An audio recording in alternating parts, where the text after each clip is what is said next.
ദൈവത്തിന്റെ പരിശുദ്ധനാമം വാഴ്ത്തപ്പെടുമാറാകട്ടെ. ഈ സന്ധ്യായാമത്തിങ്കൽ പ്രിയ ദൈവമക്കളോടൊപ്പം ദൈവത്തെ സ്തുതിപ്പാൻ കൃപാലുവായ ദൈവം ഒരുക്കിയ ഈ വിലപ്പെട്ട അവസരത്തെ ഓർത്ത് ദൈവത്തെ സ്തുതിക്കുന്നു.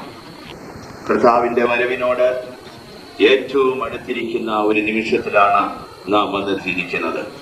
തിരുവെഴുത്തുകൾ അരുളി ചെയ്ത വചനങ്ങളൊക്കെയും അക്ഷരാർത്ഥം നിറവേറുകയും സുവിശേഷത്തിന് വിനീതമായി ലോകം എമ്പാടും ഒരുമയോടെ പ്രവർത്തിക്കുന്ന ഒരു നിമിഷത്തിൽ നാം വന്നെത്തിയിരിക്കുന്നു. ആകയാൽ നമുക്ക് ലഭിക്കുന്ന സമയങ്ങളെല്ലാം ഏറിയ വിലപ്പെട്ട സമയങ്ങളായിരിക്കാൻ ദൈവത്തെ പാടി സ്തുതിച്ച് നമ്മുടെ ആത്മീയ വർധന വരുത്തി അരിമനാഥന്റെ പ്രത്യക്ഷതയ്ക്കായി നമുക്കൊരുങ്ങാം. അടുത്തും അകലെയുമായിരുന്ന ഞങ്ങളുടെ ശബ്ദത്തെ ശ്രവിക്കുന്ന എല്ലാ മാന്യ ശ്രോതാക്കൾക്കും കർത്താവായ യേശു ക്രിസ്തുവിന്റെ നിസ്തുല്യമായ നാമത്തിൽ ഞങ്ങളുടെ സ്നേഹവന്ദനത്തെ അറിയിച്ചുകൊള്ളു. നാം അനുഗ്രഹീതമായ ഒരു സാക്ഷ്യം കേട്ടുകൊണ്ടിരിക്കുകയായിരുന്നു. തുടർന്നും പ്രാർത്ഥനയോടും ആത്മാവൊരുക്കത്തോടും ഹൃദയവാഞ്ഛയോടും കൂടെ നാം ദൈവസന്നിധിയിലായിരിക്കുമെങ്കിൽ ഈ രാത്രി വേളയിൽ പരിശുദ്ധാത്മാവ് നമ്മോട് സംസാരിക്കും. ഇന്ന് രാത്രിയിൽ തിരുവെഴുത്തിന്റെ ധ്യാനത്തിനായി നിങ്ങളുടെ ഏവരുടെയും ശ്രദ്ധയെ വിശുദ്ധ ബൈബിളിലേക്ക് ഞാൻ ക്ഷണിക്കുന്നു. നമുക്കൊരു വേദഭാഗം വായിക്കാം. ഉത്തമീത പുസ്തകം 1-ാം അധ്യായത്തിന്റെ 2-ാം വാക്യത്തിന്റെ അവസാന ഭാഗം.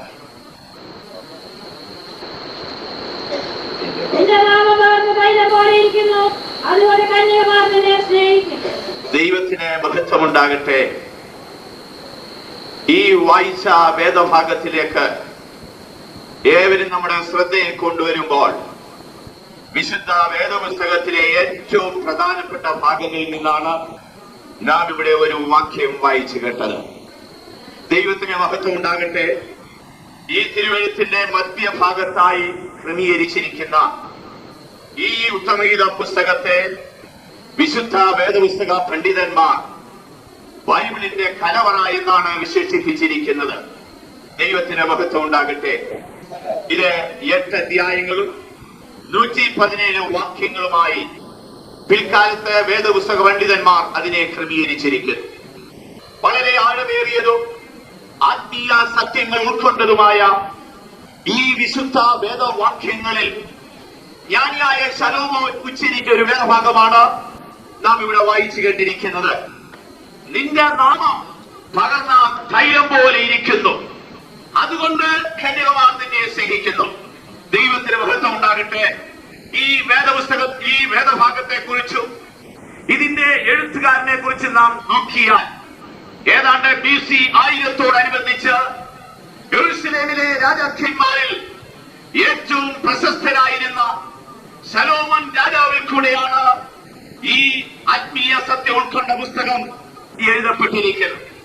ശലോമോൻ ഈ പുസ്തകം കൂടാതെ സഭാപ്രസംഗി, സദൃശ്യവാക്യം, സങ്കീർത്തനങ്ങളുടെ ചില ഭാഗങ്ങളൊക്കെയും ജ്ഞാനിയായ ശലോമോൻ എഴുതിയിട്ടുണ്ട്. എന്നാൽ ഇതിലൊക്കെയും ഏറ്റവും ആഴമേറിയതും ആത്മീയ സത്യങ്ങൾ ഉൾക്കൊണ്ടിട്ടുള്ളതുമായ ഒരു വേദഭാഗമാണ് നാം ഇവിടെ വായിച്ചു കേട്ടത്. നിന്റെ നാമം പകർന്ന തൈലം പോലെ ഇരിക്കുന്നു. ദൈവത്തിന് മഹത്വം ഉണ്ടാകട്ടെ. ലോക ചരിത്രത്തിലും മാനവ ചരിത്രത്തിലും വേദാന്ത ചരിത്രങ്ങളിലുമെല്ലാം വളരെ പ്രശസ്തിയുള്ള ജ്ഞാനിയായ ശലോമോൻ ഈ വേദഭാഗം എഴുതുന്നതിന്റെ പശ്ചാത്തലത്തെ കുറിച്ച് വേദപുസ്തക പണ്ഡിതന്മാരുടെ അഭിപ്രായം ഇങ്ങനെയാണ്. താൻ യെരൂശലേമിൽ രാജാവായിരിക്കുമ്പോൾ ഒരു നാളിൽ ഹെബ്രോനിൽ നായാട്ടിന് പോകും വേളയിൽ ഹെബ്രോനിന്റെ മലഞ്ചരിവിലൂടെ താനും തന്റെ സൈനാധിപന്മാരും ചേർന്ന് നായാട്ടിനായി പുറപ്പെട്ടു പോകുന്ന വേളയിൽ മനോഹരമായ ഹെർമോൻ കൊടുമുടികൾ, ഭംഗിയായ തലയോട്ട് നിൽക്കുന്ന ദേവദാരുക്കൾ, കൊച്ചിക്കാടുകളും പാറക്കെട്ടുകളുമുള്ള ദേശം, മനോഹരമായ ദേശത്തിന്റെ മഹാത്മ്യം കണ്ട് ശലോമോൻ മുൻപോട്ട് യാത്ര ചെയ്യുമ്പോൾ വളരെ അകലെ താഴ്വരയിൽ നിന്ന് ഒരു ചെറിയ കൂടാരത്തിൽ നിന്ന് മാധുര്യമാർന്ന ഗാനങ്ങൾ ആസ്വദിപ്പാൻ ശലോമോന്റെ കാതുകൾക്കിടയായിട്ട് ഗാനത്തെയും സംഗീതത്തെയും വളരെയധികം സ്നേഹിച്ചിരുന്ന ഈ ശലോമോൻ രാജാവ് തന്റെ പേര് നിർത്തുകയും വളരെ അകലത്ത് താഴ്വരയിൽ നിന്ന് ഉയർന്നു വരുന്ന മാധുര്യമായ ഗാനം ആലപിക്കുന്ന വ്യക്തി അന്വേഷിപ്പാൻ തന്റെ സൈന്യാധിപനെ അയക്കുകയും ദൂതൻ പോയി മടങ്ങി വന്ന് പറഞ്ഞു, അവിടെ താഴ്വരയിൽ ഒരു ഇടയ കൂടാരമുണ്ട്. അവിടെ സാധുവായ ഒരു പെൺകുട്ടി ആകാംക്ഷയോടെ തന്റെ പ്രാണപ്രിയനെ നോക്കി അവന്റെ വരവിനെ കാത്ത് ആളുകളെ വിളിച്ചു മടങ്ങി വരുവോളം ആകാംക്ഷയോടെ കാത്തിരുന്ന് പാടുന്ന ഒരു പെൺകുട്ടിയുടെ പാട്ടാണ് യജമാനന്റെ കാറിൽ എത്തിച്ചേർന്നത്. ജ്ഞാനിയായ ശലോമോൻ താഴ്വരയിൽ ഇറങ്ങിച്ചെന്നു. ആ പെൺകുട്ടിയെ തന്റെ അരമനയിലേക്ക് ബലാത്കാരം കൊണ്ടുപോയി ദേവദാരു കൊണ്ട് പണിതുയർത്തിയ തന്റെ മനോഹരമായ അരമനയിൽ വസിപ്പാനും തന്റെ ഭാര്യമാരോടുകൂടെ തന്റെ രാജ്ഞികളോടുകൂടെ അവിടെ വസിപ്പാനും ആ ശൂലേങ്കാരിയായ പെൺകുട്ടിക്ക് ശലോമോൻ അനുവാദവും അധികാരവും കൊടുക്കുന്നു. എന്നാൽ അതിലൊട്ടും തന്നെ താല്പര്യം കാണിക്കാതെ ഉള്ളുരുകി കരയുന്ന അവരുടെ ഏകാന്ത അവസ്ഥയെ കണ്ട് ശലോമോൻ പിൽക്കാലത്ത് ക്രിസ്തുവിനെയും സഭയും സാമ്യപ്പെടുത്തി എഴുതിയ ഒരു ഭാഗമാണ്. ഇതിന്റെ ആരംഭ ഭാഗത്ത് ഇങ്ങനെ വായിക്കുന്നു: നിന്റെ പിന്നാലെ എന്നെ വലിക്കാം, രാജാവിനെ പള്ളിയറയിൽ കൊണ്ടുവന്നിരിക്കുന്നു. 7-ാം അധ്യായത്തിലേക്ക് വരുമ്പോൾ അവിടെ വീണ്ടും ഇങ്ങനെ പറയുന്നു, നമുക്ക് വെളിമ്പ്രദേശത്തേക്ക് ഓടിപ്പോകാം, ദൈവത്തിന് മഹത്വം ഉണ്ടാകട്ടെ. അരമനയിലെ സുഖങ്ങളെ വിട്ടെറിഞ്ഞ് രാജകൊട്ടാരത്തിലെ സന്തോഷങ്ങളെ വിട്ടെറിഞ്ഞ് തന്റെ പ്രാണപ്രിയനായ ആറ്റുവേരെ കാണുവാൻ ആകാംക്ഷയോടെ അവൾ വാഞ്ചിക്കുന്ന നിമിഷത്തിൽ ശലോമോൻ അവിടെ അഭിലാഷം നിറവേറ്റി പിടിച്ച മലഞ്ചെരുവിൽ അവളെ തിരിച്ചയച്ച ശേഷം കാലങ്ങൾക്കപ്പുറം തന്റെ ഓർമ്മയിൽ നിന്ന് എഴുതിയെടുത്തൊരു ഭാഗമാണ് ഈ ഉത്തമയുടെ പുസ്തകം.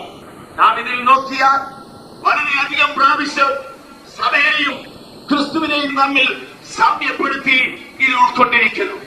ഓരോ അധ്യായങ്ങളിലും യേശുവിനെയും സഭയെയും ഒന്നല്ലെങ്കിൽ മറ്റൊന്നിനോട് സാമ്യപ്പെടുത്തിയിരിക്കുകയാണ്.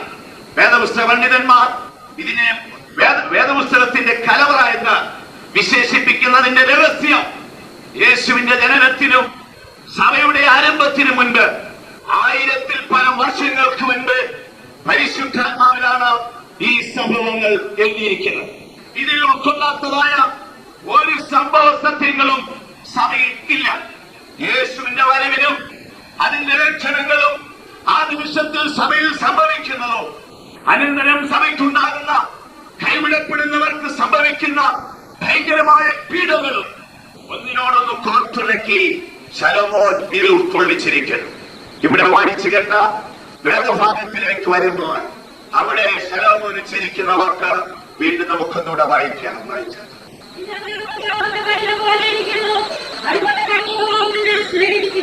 നിന്റെ നാമം പകർന്ന തൈലം പോലെ ഇരിക്കുന്നു, അതുകൊണ്ട് ഞാൻ കന്യകമാർ നിന്നെ സ്നേഹിക്കുന്നു. ദൈവത്തിന് മഹത്വം ഉണ്ടാകട്ടെ. ഇവിടെ ഈ നിന്റെ നാമം എല്ലാം ഉച്ചരിച്ചിരിക്കുന്നത് യേശുവിനെ കുറിച്ചും യേശുവിനെ സ്നേഹിപ്പാൻ പുറപ്പെടുന്ന വ്യക്തികളെ കന്യകയോടും സാമ്യപ്പെടുത്തി ഇവിടെ ശലോമോൻ പറഞ്ഞിരിക്കുക. നിന്റെ നാമം അത് പകർന്ന തൈലം പോലെ, ആകയാൽ കന്യകമാർ നിന്നെ സ്നേഹിക്കുന്നു. ദൈവത്തിന് മഹത്വം ഉണ്ടാകട്ടെ. ലോക ചരിത്രത്തിലും ഈ മാനവരാശിയുടെ ജീവത്തുടുപ്പ് തുടങ്ങി ഇന്ന് വരെയുള്ള സകല ചരിത്രവും നാം നോക്കിയാൽ ലോകത്തിലെ ഏറ്റവും അധികം മനുഷ്യനാൽ സ്നേഹിക്കപ്പെട്ട വ്യക്തി നസ്രേനായ യേശുവാണ്. കാര്യം യേശു പകർന്നു വീണ ഒരു തൈലത്തോട് സാമ്യമുള്ളതിനാൽ ലോകം കണ്ടിട്ടുള്ളതിലും പ്രശസ്തരായ രാജാക്കന്മാരിലും ഭരണകർത്താക്കന്മാരിലും എഴുത്തുകാരിലും എല്ലാത്തിലും ഉപരി ലോകത്തിലെ ഏറ്റവും അധികം സ്നേഹിക്കപ്പെട്ട വ്യക്തി നസ്രേനായ യേശുവാണ്. എന്തുകൊണ്ട് യേശുവിനെ മനുഷ്യൻ സ്നേഹിക്കുന്നു?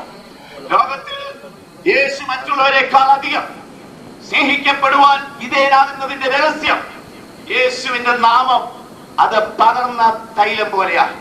പകർന്നു വീണ തൈലം ലോകത്തിലെമ്പാടും വീശിയടിക്കുവാൻ അധികം വൈകും മുൻപ് തന്നെ കൊടുങ്കാറ്റ് പോലെ പരിശുദ്ധാത്മാവ് എഴുന്നേറ്റ് വരും. ലോകാരംഭം തുടങ്ങി മാനവരാശിയുടെ നാശത്തിന്റെ തുടക്കത്തിൽ ഏതിന് പുറത്തു വെച്ച് ഭൂമിയായ ദൈവം മനുഷ്യവർഗത്തിന് നൽകിയ വാഗ്ദത്തത്തിന്റെ ഒരു ഭാഗമായിരുന്നു ഈ വിലപ്പെട്ട തൈലം. പാപം ആരംഭിക്കുന്നത് ദൂതന്മാരുടെ യുഗത്തിലായി 2 ഭാഗങ്ങളിലായി പാപത്തിന്റെ തുടക്കം പറയുന്നുണ്ട്.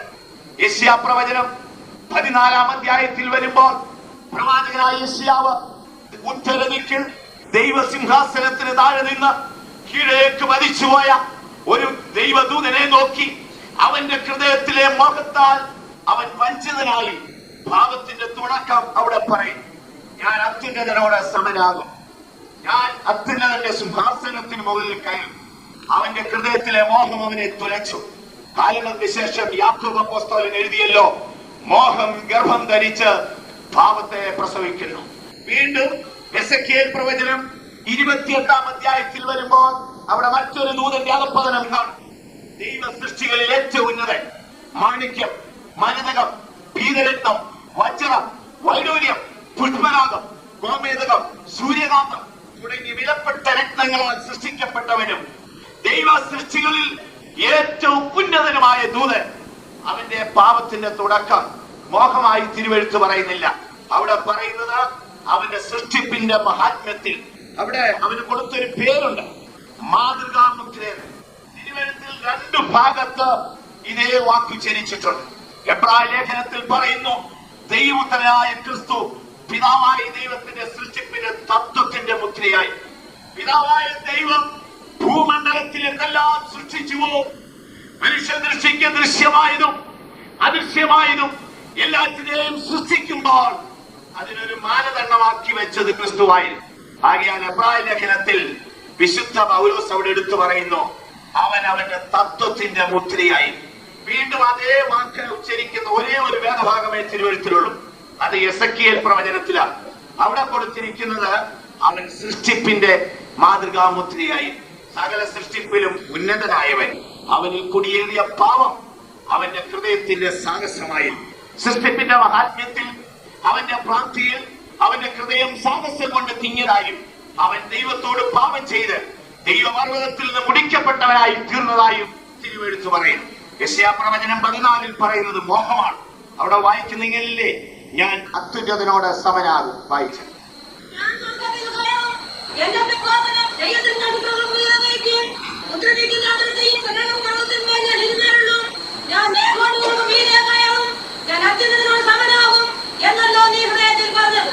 അത്യുന്നതനോട് സമനാകുവാൻ ഹൃദയത്തിൽ കുടികൊണ്ട മോഹം അവനെ താഴേക്ക് തള്ളിക്കളഞ്ഞു. എന്നാൽ എസെക്കിയേൽ പ്രവചനം 28 പറയുമ്പോൾ അവിടെ അവന്റെ സൃഷ്ടിപ്പും അവനെ സൃഷ്ടിച്ച വസ്തുക്കളും അവന് ഉണ്ടായിരുന്ന മഹാത്മ്യവും എല്ലാം ഉൾക്കൊള്ളിച്ചിട്ടുണ്ട്. അവന് പതിയാതപ്പതനം അവിടെ മോഹമായി പറയുന്നില്ല. നിന്റെ സൃഷ്ടിപ്പിന്റെ മഹാത്മ്യത്താൽ, നിന്നിൽ കുടികൊണ്ട ദൈവം നിനക്ക് നൽകിയ മഹാത്മ്യത്താൽ നിന്റെ ഹൃദയം സാഹസം കൊണ്ട് നിറഞ്ഞു, നീ പാപം ചെയ്തു. പിൽക്കാലത്തെ രാജാക്കന്മാരിലും ചിലരിൽ നമുക്കിത് കാണാം. ന്യായപ്രമാണത്തിൽ ജീവിച്ചിരുന്ന ദാവീദിന്റെ അധപ്പതനം മോഹത്താലായിരുന്നു. തിരുവെഴുത്ത് പറയുന്നത് 2 രാജാക്കന്മാരെ അരമനയിൽ ഉലാവിട്ടുള്ളൂ. ഒരിക്കൽ ദാവീദ് ഉലാവി. ഇസ്രായേൽ സൈന്യം പടക്കളത്തിൽ യുദ്ധത്തിൽ കിടക്കുമ്പോൾ രാജാവ് തന്റെ അരമനയിൽ ഉലാവി. ദൂരത്ത് പാപത്തെ അവന്റെ കണ്ണുകൾ കണ്ട് അവൻ പാപത്തിന് വിധേയനായി പോയി. മോഹം ഗർഭം ധരിച്ച് അവനിൽ പാപം ഉരുവാക്കി. അടുത്തതായി നോക്കിയാൽ BC 6-ാം ശതകത്തിൽ ലോക സാമ്രാജ്യങ്ങളിൽ ഏറ്റവും വലിയ ചക്രവർത്തിയായ നെബൂഖദ്നേസർ രാജാവ് തന്റെ അരമനയിൽ ഉലാവി. അവൻ ഉലാവുന്ന നിമിഷത്തിൽ മോഹമല്ല, ഉയർന്നു പൊങ്ങി നിൽക്കുന്ന ബാബേൽ പട്ടണത്തിന്റെ മഹാത്മ്യത്തിൽ അവൻ ഇങ്ങനെ പറഞ്ഞു, ഞാൻ എന്റെ പ്രാപ്തി കൊണ്ട് പടുത്തുയർത്തിയതാണ് ഈ ബാബേൽ നഗരം. അധികം വൈകാതെ അവനും താഴേക്ക് മരിച്ചു. അവനിൽ കുടികൊണ്ട സാത്താനേറിയ ഭാഗവും ഈ എസെക്കിയേൽ പ്രവചനം പറയുന്ന ആത്മാവായിരിക്കണം. ദാവീദിൽ കുടിയേറിയത് മോഹമാണ്. ആകയാൽ ഒരുപക്ഷേ യെശയ്യാ പ്രവാചകൻ പറയുന്ന ആ പാപത്തിന്റെ ശക്തിയായേക്കാം. എന്തായാലും ഒരു കാര്യം സത്യമാണ്, പാപത്തിന്റെ തുടക്കം മനുഷ്യ സൃഷ്ടിപ്പിന് മുൻപേയായി. എബ്രായ വാക്കിൽ പാപം എന്നതിന് കൊടുത്തിരിക്കുന്നത് ഹർമോണ്യ എന്നൊരു വാക്കാണ്. അതിന്റെ അർത്ഥം ശരിയായി കൊടുത്തിരിക്കുന്നത് അതിന് വിട്ടു പോകുക എന്നുള്ളത്.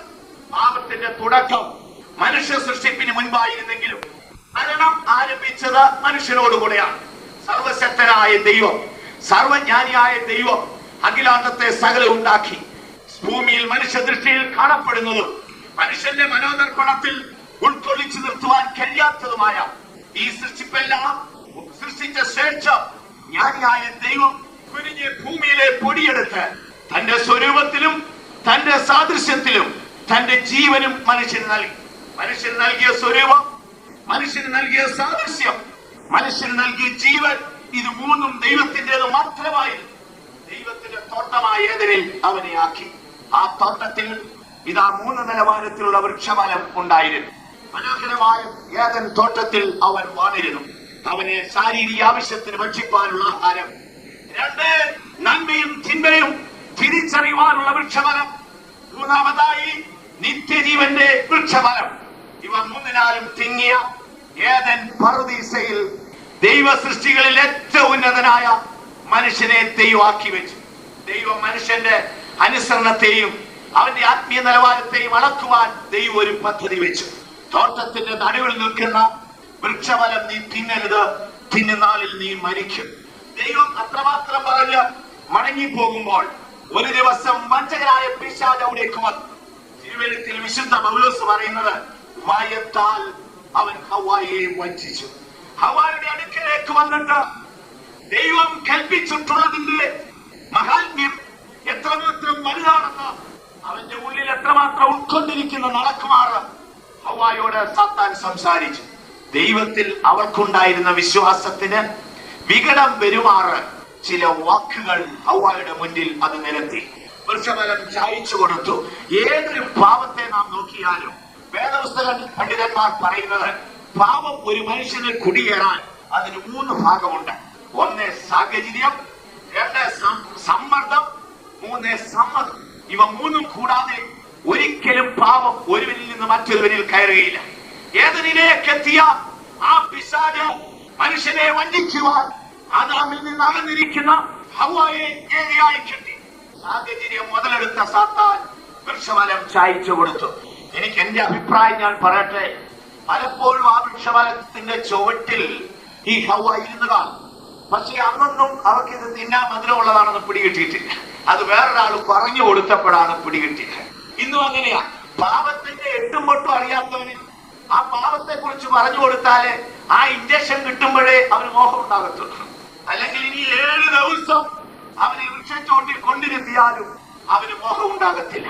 എന്നാൽ പാപത്തെ കുറിച്ച്, പാപത്തിന്റെ അനന്തര ഫലത്തെ കുറിച്ച്, അതിലുള്ള സന്തോഷത്തെ കുറിച്ച് വഞ്ചകനായ സാത്താൻ അവളോട് പറയും. അവിടെ 3 കാര്യം സാത്താൻ പറയുന്നുണ്ട്. 1, നിങ്ങൾ ദൈവത്തെ പോലെയാണ്. 2, നിങ്ങളുടെ കണ്ണുകൾ തുറക്കും. 3, നന്മയും തിന്മയും തിരിച്ചറിയും. സാത്താന്റെ വാക്കിൽ ഒരൊറ്റ അംശം പോലും തെറ്റ് പറയാനൊക്കത്തില്ല. സാത്താൻ പറഞ്ഞ 3ഉം അക്ഷരാർത്ഥത്തിൽ അങ്ങനെ തന്നെയായിരുന്നു. വൃക്ഷഫലം ചായച്ചു കൊടുത്തു. അവിടെ ഒരു വാക്കുണ്ട്, അവൾ നോക്കി കാണാൻ നല്ലത്, തിന്മാൻ മധുരം. തിന്നില്ലല്ലോ, പിന്നെങ്ങനെയാണ് അവർക്ക് തിന്നാൻ അത് മധുരമാണെന്ന് പിടികിട്ടിയത്? അത് മറ്റൊരാൾ പറഞ്ഞു കൊടുക്കുമ്പോഴാണ്. കഴിയുന്നിടത്തോളം പാപത്തെ കുറിച്ച് പറയരുതെന്നും പാപത്തെ കുറിച്ച് മറ്റൊരുവനെ അതിനെ ഗ്രഹിപ്പിക്കരുതെന്നും പറയുന്നതിന്റെ കാരണം ഏദനിലെ തുടക്കം അതായിരുന്നു. പാപത്തിന്റെ ഭയാനകം പറഞ്ഞു കൊടുത്തപ്പോൾ അവളുടെ ഹൃദയത്തിൽ തിന്നുന്നതിന് മുൻപ് തന്നെ അതിന്റെ മധുരം എന്താണെന്ന് അവളുടെ നാവ് അറിഞ്ഞിരുന്നു. സാത്താൻ ചായച്ചു കൊടുത്തു. സാഹചര്യം ഒരു ഏകാന്തമായ അവസ്ഥയ്ക്ക് അവൾക്കൊരുക്കി. 2, അവൻ സാത്താന്റെ സമ്മർദ്ദം അവളുടെ മേൽ പതിഞ്ഞു. അവളുടെ മനസ്സ് പതറി. അവളുടെ ആത്മാവ് വിലക്കി. സ്ത്രീയെ, അത് വിലക്കപ്പെട്ട കനിയാണ്, നീ അതിൽ നോക്കരുത്, നീ അതിൽ തുടരുത്, സൃഷ്ടാവായ ദൈവമാണ് പറഞ്ഞത്. അവളുടെ മനസ്സ് പതറി. പടക്കളത്തിൽ കടിഞ്ഞാൻ പറഞ്ഞ കുതിരയെ പോലെ അവൾ അറിവിന്റെ വടികൾ ചവിട്ടിയിറങ്ങി. അവൾ സ്വയം ആശ്വസിച്ചു, ഞാൻ ആ വൃക്ഷഫലത്തേലൊന്നും നോക്കിയതല്ല ഉള്ളൂ. വീണ്ടും അവൾ ആശ്വസിച്ചു, ഞാനതേലൊന്നും തൊട്ടതല്ല ഉള്ളൂ. എന്തിനു പറയുന്നു? ഒന്നിൽ നിന്നും തെറ്റി മറ്റൊന്നിലേക്ക് പോയാണ് ഏതൊരു വ്യക്തിയും നശിക്കുന്നത്. ഒരു ദിവസം കൊണ്ട് ഒരു മനുഷ്യൻ നന്നാവുകയോ ഒരു ദിവസം കൊണ്ട് ഒരു മനുഷ്യൻ നശിക്കുകയോ ചെയ്യത്തില്ല. പഴയ നിയമ രാജാക്കന്മാരിൽ ഒരുവനായ ശൗലിനെ നോക്കിയാൽ ഇസ്രായേലിന്റെ ആഗ്രഹ പ്രകാരം യഹോവയായ ദൈവം ഇസ്രായേലിൽ ഏറ്റവും ഉന്നതനും പ്രവാചകനത്തിൽ ഉൾപ്പെടുത്തിയവനുമായ ശൗലിനെ രാജാവാക്കി വെച്ചു. ശമൂവേൽ തൈലാഭിഷേകം ഒഴിച്ചവനെ അയച്ചു. പോകും വഴിയിൽ റാഹേലിന്റെ കല്ലറ നീ കാണും. ഓർത്തുകൊള്ളുവിൻ, നിന്റെ വല്യമ്മച്ചിയായിരുന്നു റാഹേൽ. ലാബാന്റെ വീട്ടിലെ മുതൽ മോഷ്ടിച്ചതിനാൽ അവൾ വഴിയിൽ കിടന്ന് മരിച്ചു. ആകയാൽ അരുതാത്തതൊന്ന് നിന്റെ കയ്യിൽ കാണരുത്. അവനെ അയച്ചു. യാത്ര പുറപ്പെട്ടു. 2 വർഷം ദൈവിക പദ്ധതിയിൽ അവൻ പോയി. കാലാന്തരത്തിൽ അവന്റെ ലെവലിൽ തെറ്റി. ഒന്നിൽ നിന്ന് തെറ്റി മറ്റൊന്നിലേക്ക് പോയി. അവനെ പിടിച്ചു നിർത്താൻ ശമൂവേലും ശേഷമുള്ള പ്രവാചകന്മാരും നോക്കി. അവൻ നിന്നില്ല. അവൻ ഒരു ദിവസം ഇതാ ദൈവം അവന് രണ്ടായുധം കൊടുത്തു. ഒന്ന് ഒരു കുന്തം, രണ്ട് ഒരു വാള്. കുന്തം അത് ഫെലിസ്ത്യനെ കൊന്നുമുടിക്കാനും വാള് അമാലേക്കിനെ കൊല്ലാനുമാണ്. എന്നാൽ അവൻ കൃപ നഷ്ടപ്പെട്ടപ്പോൾ അവൻ വാൾ ഓങ്ങിയത് അഭിഷക്തനായ പുരോഹിതന് നേരെയും അവൻ കുന്തം ഓങ്ങിയത് അഭിഷക്തനായ ദാവീദിന് നേരെയുമായിരുന്നു. കൃപയിൽ നിന്ന് തകർന്നു പോയാൽ ഒരു രാജാവായ വ്യക്തിക്ക് ഭവിച്ചത് എത്രയോ ഭയങ്കരമായിരുന്നു. അവൻ പാപത്തിൽ നിന്ന് തെറ്റി ഒന്നിൽ നിന്ന് മറ്റൊന്നിലേക്ക് പോയി. ഒരു ദിവസം അവന്റെ കൈകൾ നീണ്ടു. അഭിഷക്തനായ ശമൂവേലിന്റെ അങ്കി അവൻ കീറി. പിന്നൊരിക്കൽ അവൻ 85 പുരോഹിതന്മാരെ കൊന്നു. യഹോവയുടെ പെട്ടകം തള്ളി വെളിച്ചപ്പാടത്തിയുടെ അരിയിൽ പോയി അവളുടെ വാക്കിൽ അപ്പം വാങ്ങി ഭക്ഷിച്ചു. അഭിഷക്തനായ ദാവീദിന് നേരെ കുന്തമൊങ്ങി. എന്തിനു പറയുന്നു?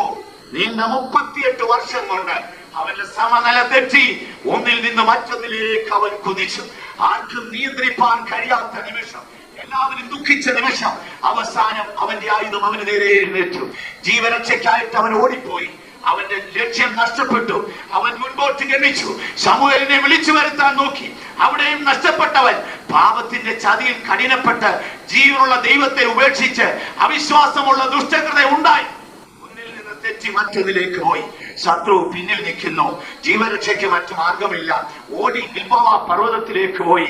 ചുറ്റും നോക്കി ആശ്രയമറ്റവൻ അന്ന് ദാവീദിന് നേരെ ഓങ്ങിയ കുന്തം ചങ്കിന്റെ ഭാഗത്തോട്ട് ചേർത്ത് വെച്ച് അതേലോട്ട് വീണു.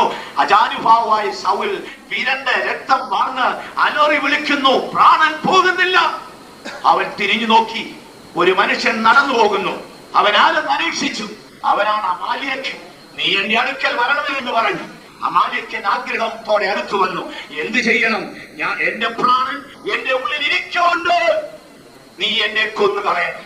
നോക്കിക്കൊള്ളുകയും ഒരു 85 പുരോഹിതന് നേരെ ഓങ്ങിയ വാള ഈ ദാവീദ് ഈ അമാലേക്കൻ ഊരി ശൗലിന്റെ കഴുത്തറത്തു. അത് വ്യക്തമായി കൊടുത്തിരിക്കുന്നത് ശൗൽ വീണാണ്. ഈ അമാലേക്കൻ അവന്റെ പുറത്ത് കയറി നിന്ന് അവന്റെ കഴുത്തറുത്തു മാറ്റി. കാലങ്ങൾക്ക് ശേഷം അടുത്ത അഭിഷക്തൻ എഴുന്നേറ്റ് വരുന്നല്ലോ ദാവീദ്. ദാവീദിന്റെ ജീവിതം മറ്റൊന്നായിരുന്നു.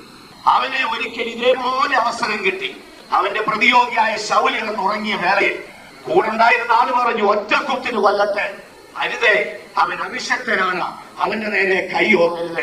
കാലങ്ങൾ കഴിഞ്ഞ് തിരുവെഴുത്ത് ഇങ്ങനെ എഴുതി, ശൗലിന്റെ ഗ്രഹവും ദാവീദിന്റെ ഗ്രഹവും തമ്മിൽ ദീർഘകാലം യുദ്ധമുണ്ടായി. എന്നാൽ ദാവീദിന്റെ ഗ്രഹമോ മേൽക്കുമേൽ ബലം പ്രാപിച്ചു. ശൗലിന്റെ ഗ്രഹം നാൾക്കുനാൾ മുടിഞ്ഞുപോയി. ഇസ്രായേലിലെ പ്രശസ്തരായ 2 രാജാക്കന്മാരുടെ ജീവചരിത്രമാണ് ഞാൻ പറഞ്ഞത്. ദൈവത്തിന് മഹത്വം ഉണ്ടാകട്ടെ. പാപം മനുഷ്യനിൽ കുടിയേറി. വഞ്ചകനായ പിശാചിന്റെ വാക്ക് ശിരസ വഹിച്ച മനുഷ്യൻ ഇതാ ദൈവത്തിന്റെ ശത്രുവായി. എല്ലാം ഒരു നിമിഷം കൊണ്ട് സംഭവിച്ചു. വൃക്ഷഫലം ചായച്ചു കൊടുത്തു. ഹവ്വ വൃക്ഷഫലം പറിച്ചു. അവൾ തിന്നു. നിമിഷത്തില് ആ ദൈവ തേജസ് നഷ്ടപ്പെട്ട് നഗ്നയായി പോയി. അടുത്ത നിമിഷം അവൾ തന്നിൽ ഏതോ ഒരു ശക്തി കുടിയേറിയെന്നും ഏതോ ഒന്നിന് താൻ വിധേയനായെന്നും തന്റെ ഉള്ളിൽ പാപത്തിന്റെ തുടക്കമുണ്ടെന്ന് കണ്ടവൻ അവൾ ഓടി തന്റെ സഹപാഠിക്കൂടെ കൊടുക്കാൻ ആ മനുഷ്യനും കൊണ്ട് കൊടുത്തു. എന്തോ ഇടം വരം നോക്കാതെ ഒരുപക്ഷെ ഉറങ്ങിയിരിക്കുകയായിരുന്നു. എന്തോ ആ മനുഷ്യനും മറിച്ചു തിന്നു. എന്തിനു പറയണ്ടോ, വന്നു തുടങ്ങിയ പ്രശ്നമാണ്. രണ്ടുപേരും പഴിയാരാൻ തുടങ്ങി. തന്റെ സൃഷ്ടിയുടെ അധപ്പതനം കണ്ട് യഹോവയായി ദൈവം ആകെ തകർന്നവനായി വെയിലാറി ഏദനിലേക്ക് ഇറങ്ങി വന്നു. പ്രപഞ്ചമാകെ അമ്പരന്ന് നിൽക്കുന്നു. ദൈവിക പദ്ധതികൾക്ക് നീക്കം വരുവാണ്. സാത്താന്റെ അട്ടഹാസം ഏതിന് പുറത്ത് കേൾക്കാം. ദൈവം പരാജിതനായി പോയോ? ദൈവത്തിന്റെ പ്ലാനുകൾക്ക് മാറ്റം വന്നോ? ലൂസിഫർ അലറി വിളിക്കുന്ന ശബ്ദം കേൾക്കുന്നു. യഹോവ ഏദനിലേക്ക് ഇറങ്ങി വന്നു. യഹോവയായ ദൈവം തന്റെ സൃഷ്ടിയെ വിളിച്ചു, ആദാമേ. ദൈവത്തിന്റെ ശബ്ദത്തിന് മുൻപിൽ നിൽപ്പാൻ ശേഷിയില്ലാതെ ആദാമിന്റെ മനോദർപ്പണം തകർന്ന് ആദാം ഓടി. ദൈവം ചോദിച്ചു, നീ എവിടെ? ആദാം ഒരു വാക്ക് പറഞ്ഞു, ഞാൻ നഗ്നനായി പോയി. സ്നേഹവാനായ ദൈവത്തിന്റെ ഒരു ചോദ്യം അവിടെ എടുത്തെഴുതിയിട്ടുണ്ട്. ആദാമേ, നീ നഗ്നനാണെന്ന് നിന്നോട് പറഞ്ഞത് ആര്? വായിച്ചു.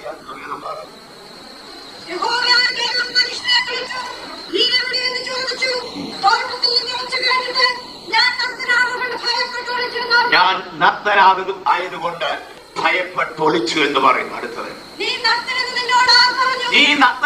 നിന്നോട് പറഞ്ഞതാ? ഇല്ല, സൃഷ്ടാവായ ദൈവം ഒരിക്കലും പറഞ്ഞിട്ടില്ല. ദൈവം പറയുന്നത് ഞാൻ നിന്നോട് തിന്നരുതെന്ന് പറഞ്ഞ വൃക്ഷഫലം നീ തിന്നുവോ? ഞാൻ അരുതെന്ന് പറഞ്ഞത് ആദാമെന്ന് പറയുന്ന സാത്താന്റെ വാക്ക് നീ കേട്ടുവോ? എന്തിനു പറയണ്ടോ? ദൈവം ആദ്യമായ ഒരു മൃഗത്തിന്റെ തോലുരിച്ച് മനുഷ്യന്റെ നഗ്നതയെ മറച്ചു. രക്തത്തിന്റെ തുടിപ്പ്, രക്തം ചൊരിഞ്ഞുള്ള വിഭാജനത്തിന്റെ തുടക്കം ഏതിന് പുറത്തു തുടങ്ങി. ഹോവയായ ദൈവം മടങ്ങിപ്പോയി. മരണം മനുഷ്യന്റെ മേൽ ആധിപത്യം പിടിച്ചു. പാപവും മരണവും ചുമന്ന മനുഷ്യൻ നീണ്ട കാലത്തോളം പോയി. മടങ്ങിപ്പോകുന്ന നിമിഷത്തിൽ യഹോവയായ ദൈവം ഒരു വാഗ്ദത്തം കൊടുത്തിരുന്നു. ആകെ തകർന്ന മനുഷ്യനെ ഹോവയുടെ ദൃഷ്ടിയിൽ നോക്കുമ്പോൾ തിരികെ നിന്റെ ഹോവ ഒരു വാക്ക് പറഞ്ഞ, സ്ത്രീയെ, നിന്റെ സന്തതി സർപ്പത്തിന്റെ തലയെ തകർക്കും. തിരുവെഴുത്തിന്റെ അക്ഷരാർത്ഥം ഭൂമിയിൽ മുഴങ്ങി. ആദ്യമായി തിരുവെഴുത്ത് പറയുന്ന വാഗ്ദത്തം അവിടെയായിരുന്നു. സ്ത്രീയുടെ സന്തതി സർപ്പത്തിന്റെ തലയെ തകർക്കും. നീണ്ട കാലങ്ങൾ കടന്നുപോയി. 4000-ൽ പരം വർഷം കഴിഞ്ഞപ്പോൾ വിശുദ്ധ പൗലോസ് ഇങ്ങനെ എഴുതിയല്ലോ. ഗലാത്യലേഖനം 4-ാം അധ്യായത്തിൽ പൗലോസ് പറയുന്നു, കാലസമ്പൂർണ്ണത വന്നപ്പോൾ ദൈവം തന്റെ പുത്രനെ സ്ത്രീ ജനിച്ചവനായി ലോകത്തിലേക്ക് അയച്ചു.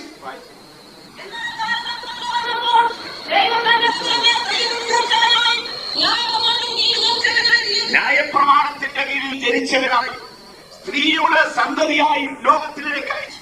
തിരുവഴുത്തിലെമ്പാടും യേശുവിനെ സ്ത്രീയുടെ സന്തതി എന്നൊരു വാക്കേ ഉച്ചരിച്ചിട്ടുള്ളൂ. കാനാവിലെ കല്യാണ വേളയിലും കാൽവരിയിൽ പ്രാണൻ വിടുമ്പോൾ യേശു മറിയമുള്ള സംസാര വേളയിലൊക്കെയും അവിടെ ഉച്ചരിച്ച വാക്ക് സ്ത്രീയെ, സ്ത്രീയെ എന്നാണ്. കാര്യം യേശു സ്ത്രീയുടെ സന്തതിയായിരുന്നു. കാലത്തിന്റെ സമ്പൂർണതയിൽ സ്വർഗഭണ്ഡാരത്തിൽ സൂക്ഷിച്ച ഈ വിലപ്പെട്ട തൈലം കാൽവറിയിൽ തകർന്നു വീണു. ദൈവം നിയമിച്ച കാലത്ത് സ്വർഗത്തിൽ നയിക്കപ്പെട്ട ക്രിസ്തു മാനകുലത്തിന്റെ പാപം ചുമക്കുവാൻ അയച്ചു. തിരുവഴുത്ത് യേശുവിനെ 3 നിലവാരത്തിൽ വിളിക്കുന്നുണ്ട്. യേശുവിന്റെ ജനനത്തിന് അല്പം മുൻപായി ജനിച്ച യോഹന്നാൻ യേശുവിനെ കണ്ടു പറയുന്ന ഒരു ഭാഗം യോഹന്നാന്റെ സുവിശേഷത്തിൽ നമുക്ക് കണ്ടെത്താൻ കഴിയുമല്ലോ. യോഹന്നാന്റെ സുവിശേഷം 1-ാം അധ്യായത്തിന്റെ 20-ാം വാക്യം വായിച്ച്,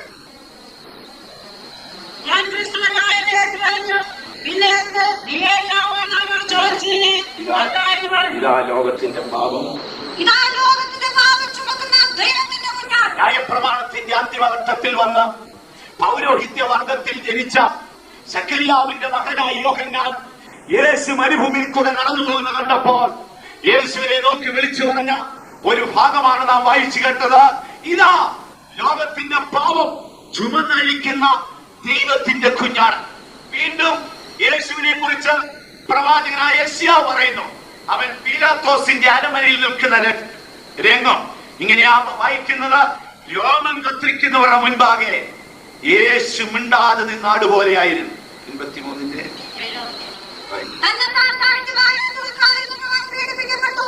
കൊല്ലുവാൻ കൊണ്ടുപോകുന്ന കുഞ്ഞാടിനെ പോലെയും രോമം കത്തിരിക്കുന്നവരുടെ മുൻപാകെ മിണ്ടാതെ നിൽക്കുന്ന ആടിനെ പോലെയോ വായെ തുറക്കാതെ നിന്നു. 3 പറയുന്നു, 1 പാപം ചുമക്കുന്ന കുഞ്ഞാടായും, 2 രോമം കത്തിരിക്കുന്നവരുടെ മുൻപാകെ മിണ്ടാതെ നിന്ന ആടിനെ പോലെയും, 3 കൊല്ലുവാൻ കൊണ്ടുപോകുന്ന അറക്കുവാൻ കൊണ്ടുപോകുന്ന കുഞ്ഞാടിനെ പോലെയും. യേശുവിന്റെ ജീവിതാവസ്ഥ നാം നോക്കിയാൽ തന്റെ 3.5 വർഷ ശുശ്രൂഷയ്ക്ക് ശേഷമായി പിതാവായി ദൈവം നിയമിച്ച കാലഘട്ടത്തിൽ അവൻ കാൽവരി മലയിൽ ഈ സുഗന്ധ തൈലം തകർന്നു വീഴുന്ന രംഗം നോക്കിയാൽ 1-ാം ഭാഗം അവൻ പാപം ചുമക്കുന്ന ദൈവത്തിന്റെ കുഞ്ഞാണ്. ദൈവത്തിന്റെയും മനുഷ്യന്റെയും പാപം, മനുഷ്യന്റെ പാപം ദൈവത്തെയും മനുഷ്യനെയും തമ്മിൽ അകറ്റുന്ന നിമിഷത്തിൽ അതിൽ നിന്ന് മനുഷ്യനെ വലിച്ചിഴച്ച് ദൈവത്തിലേക്ക് കൊണ്ടുപോകുവാൻ ദൈവത്താൽ നിയമിക്കപ്പെട്ട ക്രിസ്തു പാപം ചുമക്കുവാൻ ഗതസമനയിൽ ചെല്ലുന്ന രംഗം. ന്യായപ്രമാണം പറഞ്ഞതനുസരിച്ച് ന്യായപ്രമാണത്തിലെ പ്രധാന യാഗങ്ങളിൽ 2, 1 പാപയാഗവും 2 അകൃത്യയാഗവുമായി. അകൃത്യയാഗത്തിന്റെ മൃഗത്തിന്റെ മാംസം ഭക്ഷിക്കാമെന്നും പാപയാഗ മൃഗത്തിന്റെ ഉടൽ പാളയത്തിന് പുറത്ത് ചുട്ടുകളയണമെന്നും സീനായി മലയുടെ അടിവാരത്തിൽ വെച്ച് മോശ ജനത്തോട് കൽപ്പിച്ചത് അക്ഷരാർത്ഥം ക്രിസ്തുവിൽ നിറവേറി. തന്റെ അന്തിമ നിമിഷത്തിൽ തന്റെ ശിക്ഷകണങ്ങളെ നാം നോക്കിയാൽ ഓരോരുത്തരും ഓരോ രംഗങ്ങളിലായിരുന്നു.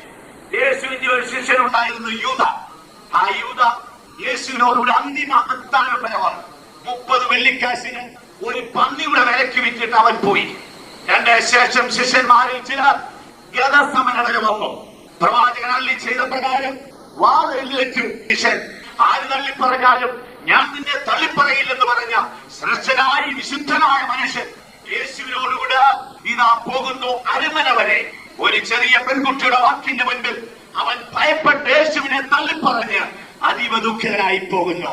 എന്നാൽ വെളിപ്പാട് പുസ്തക എഴുത്തുകാരനായ യോഹന്നാൻ യേശുവിനോടുകൂടെ അവസാന നിമിഷം വരെയും നിന്നു. യേശു കാൽവറിയിൽ പ്രാണൻ വിടുമ്പോൾ തന്റെ അടുക്കൽ നിൽക്കുന്ന യോഹന്നാനെ നോക്കി യേശു മറിയത്തെ ഏൽപ്പിക്കുന്ന ഒരു രംഗമുണ്ട്. യേശു യോഹന്നാൻ സ്നേഹത്തിന്റെ അപ്പോസ്തലനാകിയാൽ സ്നേഹം ഒരു നാൾ ഉതിർന്നു പോകാതെ ഇതാ യേശുവിനോടുകൂടെ അവസാനം വരെ പുറപ്പെട്ടു. ആകിയാൽ മറ്റെല്ലാ ശിഷ്യന്മാരിലും വിശിഷ്ടമായൊരു ഗുണം കിട്ടി. താനാണ് വേദപുസ്തകത്തിന്റെ അവസാനം എഴുതിയത്. മാത്രമല്ല, നിത്യതയിൽ തനിക്ക് വേണ്ടി സ്ഥാപിച്ച, ദൈവം നിർമ്മിച്ച പുതിയ യെരൂശലേം എന്ന നഗരത്തിൽ തനിക്കായി ഒരുക്കിയ നിവാസം ജീവനോടിരിക്കെ തന്നെ കണ്ടു മരിപ്പാനുള്ള ഭാഗ്യവും യോഹന്നാന് കിട്ടി. പ്രിയ സഹോദരങ്ങളെ, ജീവിതയാത്രയിൽ യേശുവിനോടുകൂടെ എനിക്ക് നിങ്ങൾക്ക് എവിടം വരെ പോകാം എന്നുള്ളത് നാം ചിന്തിച്ചുകൊള്ളണം. യേശു ഗെത്സമനയിൽ പാപം ചുമക്കുന്ന കുഞ്ഞാടായി ഒരു ഭാഗത്ത് മാനകുലത്തിന്റെ പാവവും മറുഭാഗത്ത് ദൈവത്തിന്റെ നീതിയിൽ നിൽക്കുന്നു. ഇതിന്റെ രണ്ടിന്റെയും മധ്യത്തിൽ ക്രിസ്തു നിൽക്കുന്നു. താൻ തന്റെ ശിഷ്യഗണത്തോട് പ്രാർത്ഥിപ്പാൻ ആവശ്യപ്പെടുന്നു. യേശു മുൻപോട്ട് ചെല്ലുന്നു. അവൻ കമന്ന് കിടക്കുന്നു. ഗെത്സമന എന്ന വാക്കിന്റെ അർത്ഥം എണ്ണച്ചക്കെന്നാണ്. എണ്ണച്ചക്കിൽ ഒലിവുകായ ആട്ടി അതിൽ നിന്ന് എണ്ണ വാർന്നൊഴുകും പോലെ യേശു വേദനയാൽ ഗെത്സമനയിൽ അലറുന്നു. യേശു ശിഷ്യന്മാരോട് പ്രാർത്ഥിപ്പാൻ ആവശ്യപ്പെടുന്നു. പിന്നെയും മുൻപോട്ട് ചെല്ലുന്നു. ഭൂമിയോളം പച്ചക്കിടന്ന് അലറുന്നു. അവന്റെ ജഡം വെച്ചു പറഞ്ഞു, പിതാവേ, കഴിയുമെങ്കിലും പാനപാത്രം എടുത്തു മാറ്റണമേ. ക്ഷണത്തിൽ അവന്റെ ആത്മാവ് പറഞ്ഞു, അരുത് പിതാവേ, അരുത്, അവിടുത്തെ ഇഷ്ടം നിറവേറിയാൽ മതി. ഉറങ്ങുന്ന പത്രോസിനെ ഉണർത്തി യേശു പറയുന്നു, പത്രോസേ, ആത്മാവ് ഒരുക്കമാണ്, ജഡമോ ബലഹീനം. പാപം ചുമന്ന ക്രിസ്തു രക്തം വിയർത്ത് ഗെത്സമനയിൽ വീണു. മാനകുലമേ, നിന്റെ പാപം ഏതൻ പർദീസ തുടങ്ങി ഇതാ നിന്റെ മേൽ ആധിപത്യം പിടിക്കുന്നെങ്കിൽ മാനകുലത്തിൽ കുടികൊണ്ട പാപത്തെ ചുമന്നഴിപ്പാൻ ദൈവത്തിന്റെ കുഞ്ഞാടായി ലോകത്തിന്റെ അവസാനത്തിൽ വിധിക്കപ്പെടുവാൻ വന്ന ക്രിസ്തു ഇതാ ഗെത്സമനയിൽ ഹൃദയം തകർന്ന് രക്തം വാർന്ന് മാനകുലത്തിന് വേണ്ടി അലറി വിളിച്ച് അവന്റെ രക്തത്താൽ മാനകുല രാശിയുടെ പാപത്തിന് മോചനം വന്നു. അവിടെയും പൂർത്തീകരിക്കപ്പെട്ടില്ല. അവൻ അലറി വിളിച്ചെഴുന്നേൽക്കുന്ന നിമിഷം പടയാളികൾ അവനെ പിടിച്ചു. ആ രാത്രിയിൽ 4 കോടതിയിൽ 5 പ്രാവശ്യം വിസ്തരിച്ചു. അവനെതിരെ 9 സാക്ഷികൾ പറഞ്ഞു. അനേകർ അവന് വിരുദ്ധമായി സംസാരിച്ചു. പീലാത്തോസിന്റെ അരമനയിൽ യേശു മിണ്ടാതെ നിന്നൊരു നിമിഷമുണ്ട്. അതിന്റെ കാര്യം നാം നോക്കിയാൽ യേശുവിന്റെ കൈകൾ കെട്ടി പരീശന്മാരും ശാസ്ത്രിമാരും പടയാളികളും യേശുവിനെ പരിഹസിച്ച് അവനെ കുറിച്ചാകുന്നതും ആകാത്തതും ഒരു ദോഷവും ചെയ്യാത്തവൻ നിർമ്മലൻ നീതിമാനായ ദൈവപുത്രനായ ക്രിസ്തുവിനെ ആക്ഷേപിക്കുമ്പോൾ യേശു നിന്നത് യെശയ്യാവ് പറയുന്നു, വായ തുറക്കാതെ മിണ്ടാതെ നിന്നു. വായ തുറക്കാതെ മിണ്ടാതിരിക്കുന്നത് ചെറിയ കാര്യമല്ല. നമുക്ക് ഒരു വിധത്തിൽ ബാലൻസ് പിടിച്ച് ക്രൂശ് ചുമന്ന് എങ്ങനെയെങ്കിലും പീലാത്തോസിന്റെ അരമന വരെ പോകാം. പക്ഷെ എല്ലാവരും ചോദിക്കാൻ തുടങ്ങിയ വായടച്ച് നിൽക്കുന്ന കാര്യം നമുക്ക് ബുദ്ധിമുട്ടായി. പക്ഷെ യേശു മിണ്ടാതെ നിന്നു. അതിൽ പ്രധാനമായ 3 കാര്യമുണ്ട്. എന്തെല്ലാമായിരുന്നറിയാമോ? 1, പീലാത്തോസ് യേശുവിനെ വിളിച്ചിട്ട് പറഞ്ഞു, ഞാൻ ഈ രാജ്യത്തിന്റെ ഭരണകർത്താവാണ്. നിന്നെ വിധിപ്പാനും മിണ്ടായപ്പാനും എനിക്ക് അധികാരമുണ്ട്. ഇവർ പറയുന്നത് വല്ലതും ശരിയാണ്. അടുത്ത നിമിഷം ഗിരിക്കുകാരനായ പീലാത്തോസിന്റെ കാതുകൂർത്തത്, യജമാനരെ, ഞാനൊരു നിരപരാധിയാണ്, എന്നെ വിട്ടയക്കണമെന്നുള്ള ഈ യൗവനക്കാരന്റെ കരച്ചിലിന് കാതോർത്ത് നിൽക്കുന്ന പീലാത്തോസ് അവന്റെ ജീവിതത്തിൽ ഇന്നുവരെയും ലോക ചരിത്രത്തിലും മാനവരാശിയുടെ ചരിത്രത്തിലും കേൾക്കാത്തൊരു ശബ്ദം കേട്ടു. അവൻ പീലാത്തോസിനോട് പറഞ്ഞു, പീലാത്തോസേ, മുകളിൽ നിന്ന് അനുവാദമില്ലാതെ നിനക്ക് എന്റെ മേൽ അധികാരമില്ല. മിണ്ടാതെ നിൽക്കണമെങ്കിൽ ഈ വെളിപ്പാട് വേണം. അതില്ലാത്തത് കൊണ്ടാണ് പലപ്പോഴും മിണ്ടും പോകുന്നത്. യേശു പറയുകയാണ്, മുകളിൽ നിന്ന് അനുവാദമില്ലാതെ നിനക്ക് എന്റെ മേൽ അനുവാദമില്ല. 2ാമത്തെ വിഷയം ഹെബ്രായ ലേഖനത്തിൽ പൗലോസ് എടുത്തെഴുതി, അവൻ അവമാനത്തെ അലക്ഷ്യമാക്കി ക്രൂശിനെ സഹിച്ചു. നമുക്കുള്ള പഴക്കം നമ്മളിങ്ങനെ വട്ടം പിടിക്കും. ചെവി എന്റെ കാര്യമാണോ പറയുന്നത് എന്താ അറിയാനുള്ള ആവേശമാണ് നമ്മളെ കൊണ്ട് തുലയ്ക്കുന്നത്. യേശുവിനെ കള്ളനെന്നും പാപിയെന്നും ദോഷിയെന്നും അവനെ കുറിച്ച് പറയാവുന്ന സകലവും ചീലുകുത്തി പറയുമ്പോൾ യേശു മിണ്ടാതെ നിന്ന് ക്രൂശിനെ ധ്യാനിച്ചു. അങ്ങനെ ഒരു മനസ്ഥിതി ഉണ്ടെങ്കിൽ മിണ്ടാതെ നിൽക്കുക. നാഥനാണെന്നോ അവനാണെന്നോ ഓർജാവാണെന്നോ സകലഭാവിയാണെന്ന് വിളിച്ചു പറഞ്ഞാലും മിണ്ടാതെ നിൽക്കണമെങ്കിൽ അതിനെ മൈൻഡ് ചെയ്യരുത്. അവിടെ അവമാനം അലക്ഷ്യമാക്കി ക്രൂശിനെ സഹിച്ചു. നമ്മളെ അവമാനം മൈൻഡ് ചെയ്യുമ്പോഴായി വിഷയം മിണ്ടാതെ നിൽക്കാൻ കേട്ടോ. ഞാനൊരിക്കൽ ദൈവത്തോട് ചോദിച്ചതാണ്, കർത്താവേ, എന്നാ പ്രതിസന്ധി വന്നാലും മിണ്ടാതിരിക്കാൻ ഒക്കും. ഈ കാര്യങ്ങൾ അറിഞ്ഞാൽ മതി. ഒന്ന്, പീലാത്തോസേ, നിനക്ക് എന്റെ മേൽ എന്തെങ്കിലും ഒരു അധികാരം ഉണ്ടെങ്കിൽ അത് മുകളിൽ നിന്ന് തമ്പുരാൻ തന്ന അധികാരം. നീ എന്നെ വിട്ടയച്ചാൽ തമ്പുരാൻ വിട്ടില്ല, നടക്കത്തില്ല. നീ എന്നെ ക്രൂശിക്കുമെന്ന് പറഞ്ഞാൽ തമ്പുരാൻ ക്രൂശിക്കത്തില്ലെന്ന് പറഞ്ഞാൽ നടക്കത്തില്ല.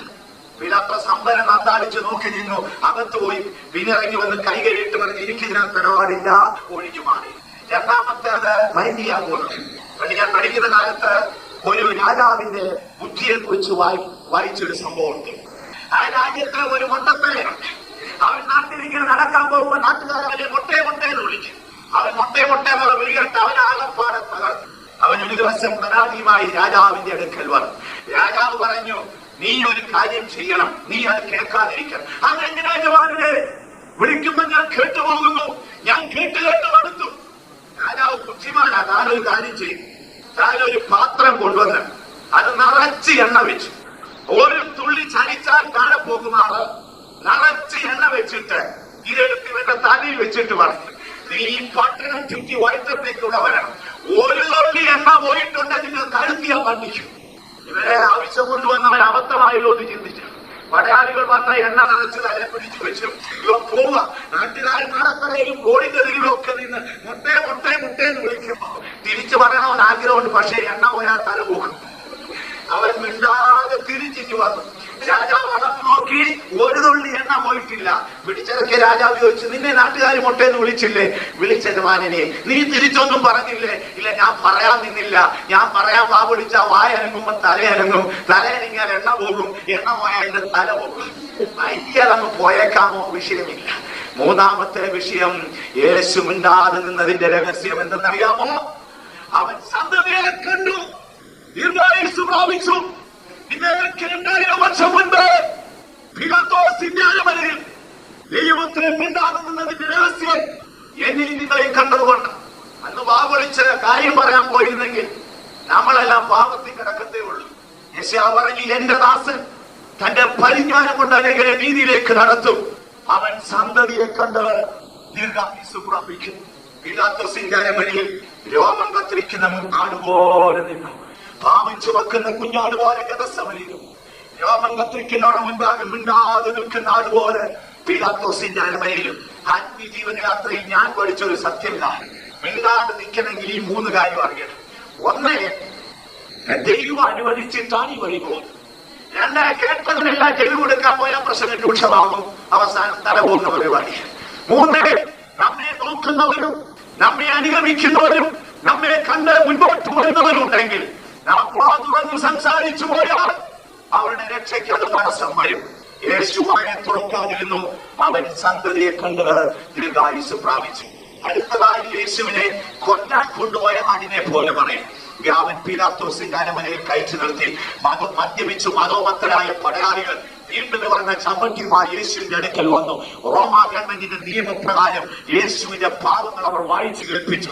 ആലയം പൊളിച്ചു മാറ്റാമെന്നും കൈസർക്ക് കരം കൊടുക്കേണ്ടാമെന്നും മോശയുടെ ന്യായപ്രമാണം അനുഷ്ഠിക്കേണ്ടാകും പരീശന്മാരും ശാസ്ത്രിമാരും സാധുക്യരും പൗരോഹിത്യ വർഗവും അല്ലറി വിളിച്ച് യേശുവിനെ കുറ്റക്കാരനാക്കി നിർത്തിയിട്ട് ഇതാ പീലാത്തോസ് വിധിച്ചു, അവനെ ചമ്മട്ടി കൊണ്ട് 39 അടി അടിക്കും. അവന്റെ ചരിത്രം പറയുന്നത് എങ്ങനെയാ? കുതിരയുടെ തോൽ കൊണ്ട് കെട്ടിയുണ്ടാക്കി ചമ്മട്ടിക്ക് അടിക്കുവാൻ യേശുവിനെ കൽക്കളത്തിൽ കയറ്റി നിർത്തി. കൊത്തിപ്പണിത കല്ലുകൊണ്ട് പണിതുയർത്തിയ സ്റ്റേജ് പോലെ റൗണ്ട് ഷേപ്പിലുള്ള ഒരു കൽക്കളത്തിൽ യേശുവിനെ കയറ്റി നിർത്തി. 2 ഭാഗത്തേക്ക് കൈകൾ വലിച്ചു കെട്ടി നഗ്നത മറപ്പാൻ മാത്രം വസ്ത്രം കൊടുത്ത് മദ്യപിച്ച് മതോമത്തരായ പടയാളികൾ അട്ടഹസി ചാർത്തുകൊണ്ട് ഇതാ ചമ്മട്ടി യേശുവിന്റെ മുതുകിലടിക്കുന്നു. യേശു അലറി വിളിക്കുന്നു. ചമ്മട്ടിൽ കെട്ടി തൂണ്ടകൾ, വീയക്കട്ടകളും അസ്ഥിക്കഷ്ണങ്ങളും യേശുവിന്റെ മുതുകിൽ പതിയുന്നു. യേശു ബേത്ലഹേമിൽ ജനിക്കുന്നത് 700 പരവർഷങ്ങൾ കൊണ്ട് യെരൂശലേമിന്റെ വീതിയിൽ പ്രവാചകനായ യേശയ്യാ വിളിച്ചു പറഞ്ഞു, ഇതാ അവൻ എന്റെ മുതുകിൽ. ഉഴവ് ചാലുപോലെ കീറി. നാട്ടിൻപുറങ്ങളിൽ വയലുകൾ ഒഴുകുമറിക്കും പോലെ ദൈവപുത്രനായ ക്രിസ്തുവിന്റെ മുതുക് ഉഴവ് ചാലുപോലെ കീറി. പതിഞ്ഞ ചൂണ്ട താഴേക്ക് വലിക്കുമ്പോൾ ഒരിക്കലും അത് നേരെ കീറത്തില്ല. മനുഷ്യന്റെ ശരീരത്തിന്റെ മാംസത്തിന്റെ ക്രമീകരണം അനുസരിച്ച് ഒരു മുറി കൊണ്ട് അൽപ്പിച്ചാത്തിക്ക് കുത്തി വലിച്ചാൽ നേരെ വരികയില്ല. മാംസപേശികൾ ഇടഞ്ഞു കിടക്കുന്നത് കൊണ്ട് അതെപ്പോഴും ഒരു ഭാഗം ചരിഞ്ഞ് എസിന്റെ ഷേപ്പിലെ വരും. യേശുവിന്റെ മുതുകിൽ അടിച്ചിട്ട് താഴേക്ക് വലിക്കുമ്പോൾ മാംസവും തൊക്കും കൂടെ അടർന്ന് ഒരു ഭാഗത്തേക്ക് മറിയുന്നു. അല്പം വെളുത്തിരുന്ന ശരീരത്തിൽ നിന്ന് രക്തം ധാരധാരയായി ഒഴുകുന്നു. തിരുവനന്തപുരത്ത് എന്ത് പറയുന്നു? മാനകുലമേ, ഏദനിൽ വെച്ച് ആദിമ ദമ്പതികളായ ആദാമും ഹവ്വായും മനുഷ്യവർഗത്തിനോട് ചെയ്ത ദ്രോഹങ്ങളിൽ ഏറ്റവും വലിയൊന്നായിരുന്നു ദൈവായുധം കൽപ്പിച്ച വൃക്ഷഫലം തിന്നുക. അന്ന് മനുഷ്യരിൽ കുടിയേറിയ രോഗത്തിന് പൂർത്തീകരണം വരുത്തുവാൻ സ്വർഗമണ്ഡലത്തിൽ സൂക്ഷിച്ച വിലപ്പെട്ട തൈലം ഇന്നേക്ക് 2000 വർഷങ്ങൾക്ക് മുൻപ് ഗദസമനയിൽ റോമൻ പടയാളികളാൽ വിധിക്കപ്പെട്ട് അവിടെ നിന്ന് ഉയർത്തി അരവരയിൽ നിർത്തി അടിയേറ്റ് അവന്റെ രക്തം ധാരധാരയായി ഒഴുകുന്നു. പ്രവാചകൻ എന്ത് വിളിച്ചു പറഞ്ഞു? അവന്റെ അടിപ്പിണരുകളാൽ നിങ്ങൾക്ക് സൗഖ്യം വന്നു. മൂന്നാമത് തിരുവെഴുത്ത് പറയുന്നത് കൊല്ലാൻ കൊണ്ടുപോയ ആടിനെ പോലെ. കൊല്ലാൻ കൊണ്ടുപോകുന്ന ആടിനെ ശ്രദ്ധിച്ചിട്ടുണ്ട്? അവന്റെ മീശി, അവന്റെ കണ്ണും രക്തത്തിന്റെ കറ പറ്റിയ തുണിയും അവന്റെ കൈയും കാലും കാണുമ്പോഴേ ഇവൻ അറിയാം ഇവൻ എന്നെ കാറ്റാനുള്ള പരിപാടിയാണ്. അതുവരെ അമ്മയെ തലറി വിളിക്കുന്ന ആടുതണ്ട് ഇങ്ങനെ ഒരു നിൽപ്പുണ്ട്. അവൻ പ്ലാങ്ങളെ കാണിക്കും, മുരിങ്ങാനെ കാണിക്കും, വരത്തില്ലേ? ഇവനൊരു പ്രയോഗമുണ്ട്. അറപ്പുകാർ വന്ന് ആടിന് വില പറയാൻ കൊടുത്താൽ 8 കിലോ ഇറച്ചി കാണുമോ? തോലിനൊരു 300 രൂപ കിട്ടുമോ? എല്ലാം കൂടെ വെച്ചാൽ മുതൽ കിട്ടും. ആവറേജ് കണക്ക്. യേശുവിനെ കൊല്ലാൻ കൊണ്ടുപോയ ആടിനെ പോലെ ദയനീയതയില്ലാതെ, മനസാക്ഷിയില്ലാതെ മാനകുലത്തിന്റെ പാപം ചുമക്കുവാൻ ദൈവപുത്രനായ ക്രിസ്തുവിന്റെ മേൽ ഭാരമുള്ളവന് ക്രൂശ് വെച്ച് വലിച്ചിഴക്കപ്പെട്ടവനായി അവൻ വീണു. ചാട്ടവാറിന്റെ അടിയേറ്റവൻ പിടഞ്ഞെഴുന്നേറ്റു. ഇന്നേക്ക് 2000 വർഷങ്ങൾക്ക് മുൻപ് ഗോൽഗോഥായിൽ ഇരു കള്ളന്മാരുടെ മധ്യത്തെ, ആകാശത്തിനും ഭൂമിക്കും മധ്യേ, ദൈവത്തിനും മനുഷ്യനും മധ്യേ, നീതിക്കും പാപത്തിനും മധ്യേ, കൃപയ്ക്കും ന്യായപ്രമാണത്തിനും മധ്യേ ദൈവപുത്രനായ ക്രിസ്തു മരിക്കുമ്പോൾ ഇതാ നാം വായിച്ചു കേട്ട വേദഭാഗം വന്നു. നിന്റെ നാമം പകർന്ന തൈലം പോലെ. അത് തകർന്നു വീണത് എവിടെയെന്നറിയാമോ? അത് തകർന്നു വീണത് 1 ഗദസമനയിൽ, 2 പീലാത്തോസിന്റെ അരമനയിൽ, 3 ഗോൽഗോഥായിൽ തലയോടിടം എന്ന ഇടത്ത് 2 കള്ളന്മാരുടെ മധ്യത്തിൽ യേശുവിനെ കൊണ്ടുപോയി ക്രൂശിക്കുന്നു.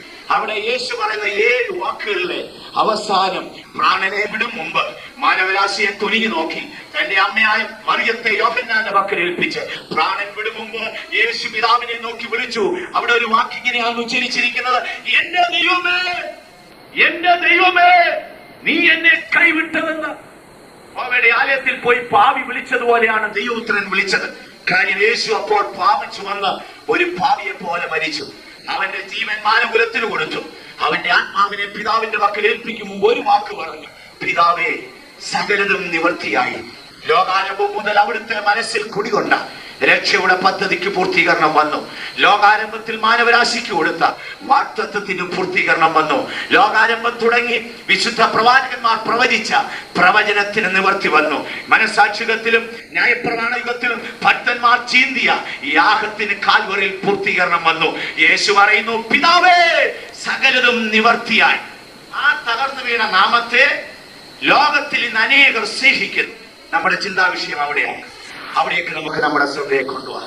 അവന്റെ നാമം പകർന്നു, അതിനാൽ അനേകർ അവനെ സ്നേഹിക്കും. എന്തുകൊണ്ടാണ് മനുഷ്യൻ യേശുവിനെ സ്നേഹിക്കുന്നത്? ഞാൻ ആരംഭത്തിലേ പറഞ്ഞല്ലോ, ലോക ചരിത്രത്തിൽ യേശുവിനെ മാനവരാശി സ്നേഹിച്ചതുപോലെ ഇന്നുവരെയും ലോകത്തിൽ ആർക്കും അതുപോലൊരു സ്നേഹം ലഭിച്ചിട്ടില്ല. ആയിരക്കണക്കിന് മനുഷ്യർ ആ സ്നേഹജ്വാലയിൽപ്പെട്ട് തങ്ങളുടെ ജീവൻ വെച്ചുകൊടുത്തു. ദൈവത്തിന്റെ ശത്രുവായി സുവിശേഷ വിരോധികളായ പലരും കാലാന്തരത്തിൽ ഈ സ്നേഹത്താൽ പിടിക്കപ്പെട്ടു.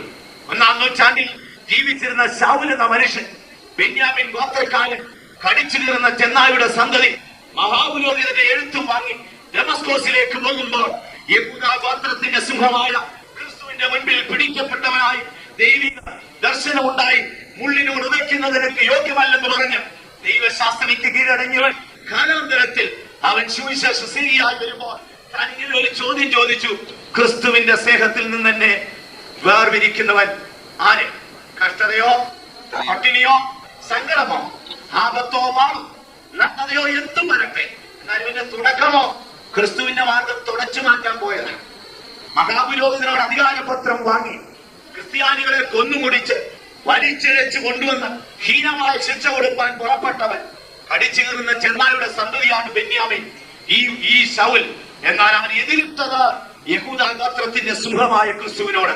കാലാന്തരത്തിൽ അവൻ സുവിശേഷ സ്നേഹിയായി അവൻ ആ ലോകമെമ്പാടും ഭൂലോകത്തിലെമ്പാടും ആ വലിയ ശക്തിയോടെ മുഴുവനത്തോടെ താൻ പ്രസംഗിച്ച് യേശുവിനായി മരിച്ചതിന്റെ രഹസ്യം തിരുവെഴുത്ത് പറയുന്നു. അവന്റെ നാമം പകർന്ന തൈലം പോലെയാണ്. എന്തുകൊണ്ട് യേശുവിനെ സ്നേഹിക്കുന്നു? ലോകചരിത്രത്തിലെ ഒരു പ്രധാന ചക്രവർത്തി ഒരിക്കൽ താൻ യുദ്ധാനന്തരം മടങ്ങി വന്നു. തന്റെ യൗവനകാലത്ത് ശക്തനായ യോദ്ധാവായിരുന്നു. കാലാന്തരത്തിൽ അവന്റെ ശക്തി ക്ഷയിച്ചു. അവൻ ഒരു ദിവസം യുദ്ധം കഴിഞ്ഞ് മടങ്ങി പരാജിതനായി വന്ന് അവൻ ആകാശത്തേക്ക് നോക്കി ഇങ്ങനെ പറഞ്ഞു, നസ്രയനെ, നീയാണ് വലിയവൻ, നിന്റെ പ്രവർത്തനമാണ് വലിയത്. ഞാൻ എന്റെ ആയുധം കൊണ്ടും എന്റെ കൈക്കരുത്ത് കൊണ്ടും എന്റെ പണം കൊണ്ടും എന്റെ പ്രാപ്തി കൊണ്ടും ഞാൻ അനേകരെ നേടിയെടുത്തു. എന്നാൽ കാലാന്തരത്തിൽ എന്റെ ആയുധത്തിന്റെ മൂർച്ച പോയി, എന്റെ കൈക്കരുത്ത് നഷ്ടപ്പെട്ടു, എന്റെ പ്രാപ്തി പോയി. എന്നെ അനുഗമിച്ചവരൊക്കെയും എന്നെ വിട്ടെന്നെ കാത്തച്ഛന്റെ പുറകെ പോയി. എന്നാൽ നീയോ സ്നേഹത്താൽ മനുഷ്യരെ നേടി. കോടാനുകോടി മനുഷ്യർ യേശുവിനെ സ്നേഹിച്ച്, യേശുവിനെ വിശ്വസിച്ച്, യേശുവിന് വേണ്ടി മരിപ്പാൻ, ജീവനെ കൊടുപ്പാൻ മുൻപോട്ട് വരുന്നതിന്റെ രഹസ്യം മറ്റാരിലും കാണപ്പെടാത്ത വിശേഷിക്കപ്പെട്ട 5 ഗുണം ഈ പകർന്ന തൈലത്തിലുണ്ട്. അതാണ് തിരുവെഴുത്ത് പറയുന്നത്. ഒന്ന്, യേശുവിന്റെ പിന്നാലെ പോകുന്നവന് പാപമോചനമുണ്ട്. പാപത്തിന് അതീതനായ മനുഷ്യവർഗമേ, നിനക്ക് സൃഷ്ടാവായ ദൈവം പാപത്തിൽ നിന്ന് രക്ഷപ്പെടാൻ ഒരു മാർഗം നിയമിച്ചിട്ടുണ്ടെങ്കിൽ അത് കാൽവരിയുടെ മാർഗമല്ലാതെ മറ്റൊരു മാർഗമല്ല.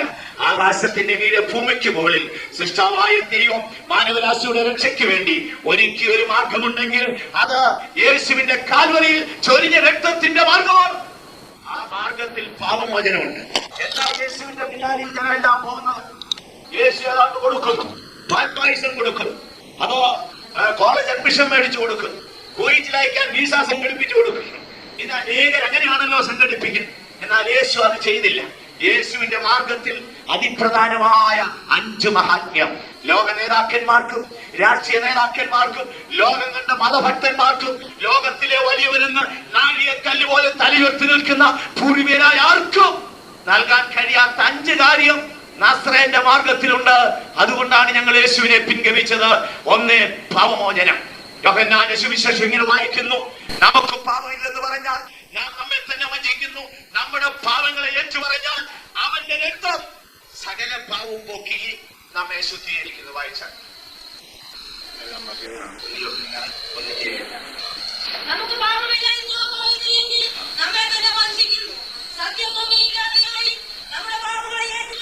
പാപം ഭയങ്കര ശക്തിയുള്ളതാണ്. ഈ പാപത്തിൽ നിന്ന് രക്ഷപ്പെടാൻ മനുഷ്യൻ എന്തെല്ലാം പരിപാടി സംഘടിപ്പിക്കുന്നതറിയാം. ഒരിക്കൽ ഞാൻ പൂനായിൽ പോയപ്പോൾ അവിടെ ഒരു ഭക്തൻ ഇരിക്കുന്ന ഒരാൾ എന്നെ കൂട്ടിക്കൊണ്ടുപോയി. 20 വർഷമായി അവൻ നന്ദനായിട്ട് അതിനകത്തിരിക്കുകയാണ്. അതോ ദൈവം അവന് പ്രത്യക്ഷനായ 20 വർഷം. ഇടയ്ക്കിടയ്ക്ക് അവന്റെ ശിഷ്യനെ ഇറക്കി പൂ കൊണ്ട് കഴുത്ത് വരെ മൂടും. ചിലപ്പോൾ പ്രഭാതത്തിൽ അവൻ ഗംഗാ നദിയിൽ പോയി അവിടെ നിൽക്കും. ചിലപ്പോഴെല്ലാം അവൻ തലമുടി വെച്ച് പറിക്കും. അവന്റെ ശരീരത്തിൽ മുറിപ്പാടുകളുണ്ടാകും. അവനിൽ കുടികൊണ്ട പാപത്തിൽ നിന്ന് അവൻ രക്ഷപ്പെടാൻ, ആ പാപത്തിൽ നിന്ന് രക്ഷപ്പെടാൻ സൃഷ്ടാവായ ദൈവം വീണുപോയ മാനവരാശിക്ക് ഒരുക്കി ഒരു മാർഗമുണ്ട്. അത് നസ്രയന്റെ മാർഗമാണ്. എന്താ തിരുവെഴുത്ത് പറയുന്നത്? നിങ്ങൾ നിങ്ങളുടെ പാപങ്ങളെ ഏറ്റുപറയുന്നെങ്കിൽ സകല പാവവും പോക്കി നസ്രയന്റെ മാർഗം മാറ്റിത്തരും. എന്തുകൊണ്ട് യേശുവിന്റെ പിന്നാലെ ജനം പുറപ്പെട്ടു? നീ കന്യകമാർ നിന്നെ സ്നേഹിക്കുന്നു. ആയിരക്കണക്കിന് കോടിക്കണക്കിന് മാനവരാശിയുടെ മനസ്സ് ഉൾക്കൊള്ളാൻ കഴിയാത്തവണ്ണം ഈ 5 ഭൂഖണ്ഡത്തിലും മനുഷ്യർ യേശുവിനെ സ്നേഹിച്ച് അവന്റെ പിന്നാലെ പുറപ്പെടുന്നു. തിരുവെഴുത്തിൽ യേശുവിനെ സ്നേഹിച്ച ഒരു സ്ത്രീയെ കാണാം. സുവിശേഷം 20-ാം അധ്യായത്തിലാണെന്ന് തോന്നുന്നു. യേശു മരിച്ച് അവനെ അടക്കിയ ശേഷം അവന്റെ കല്ലറക്കൽ കാവൽ നിൽക്കുന്ന പടയാളികൾ ഇതാ ഒരു സ്ത്രീ യേശുവിനെ തേടിപ്പോകുന്നു. ആഴ്ചവട്ടത്തിന്റെ 1-ാം ദിവസം നല്ല ഇരുട്ടുള്ളപ്പോൾ അതിരാവിലെ മറിയ കല്ലറക്കലിലേക്ക് പോയി. അവൾ കല്ലറക്കൽ പോയി യേശുവിനെ കാണുവാൻ. അവൾ കല്ലറക്കൽ ഇരുന്ന് കരഞ്ഞു.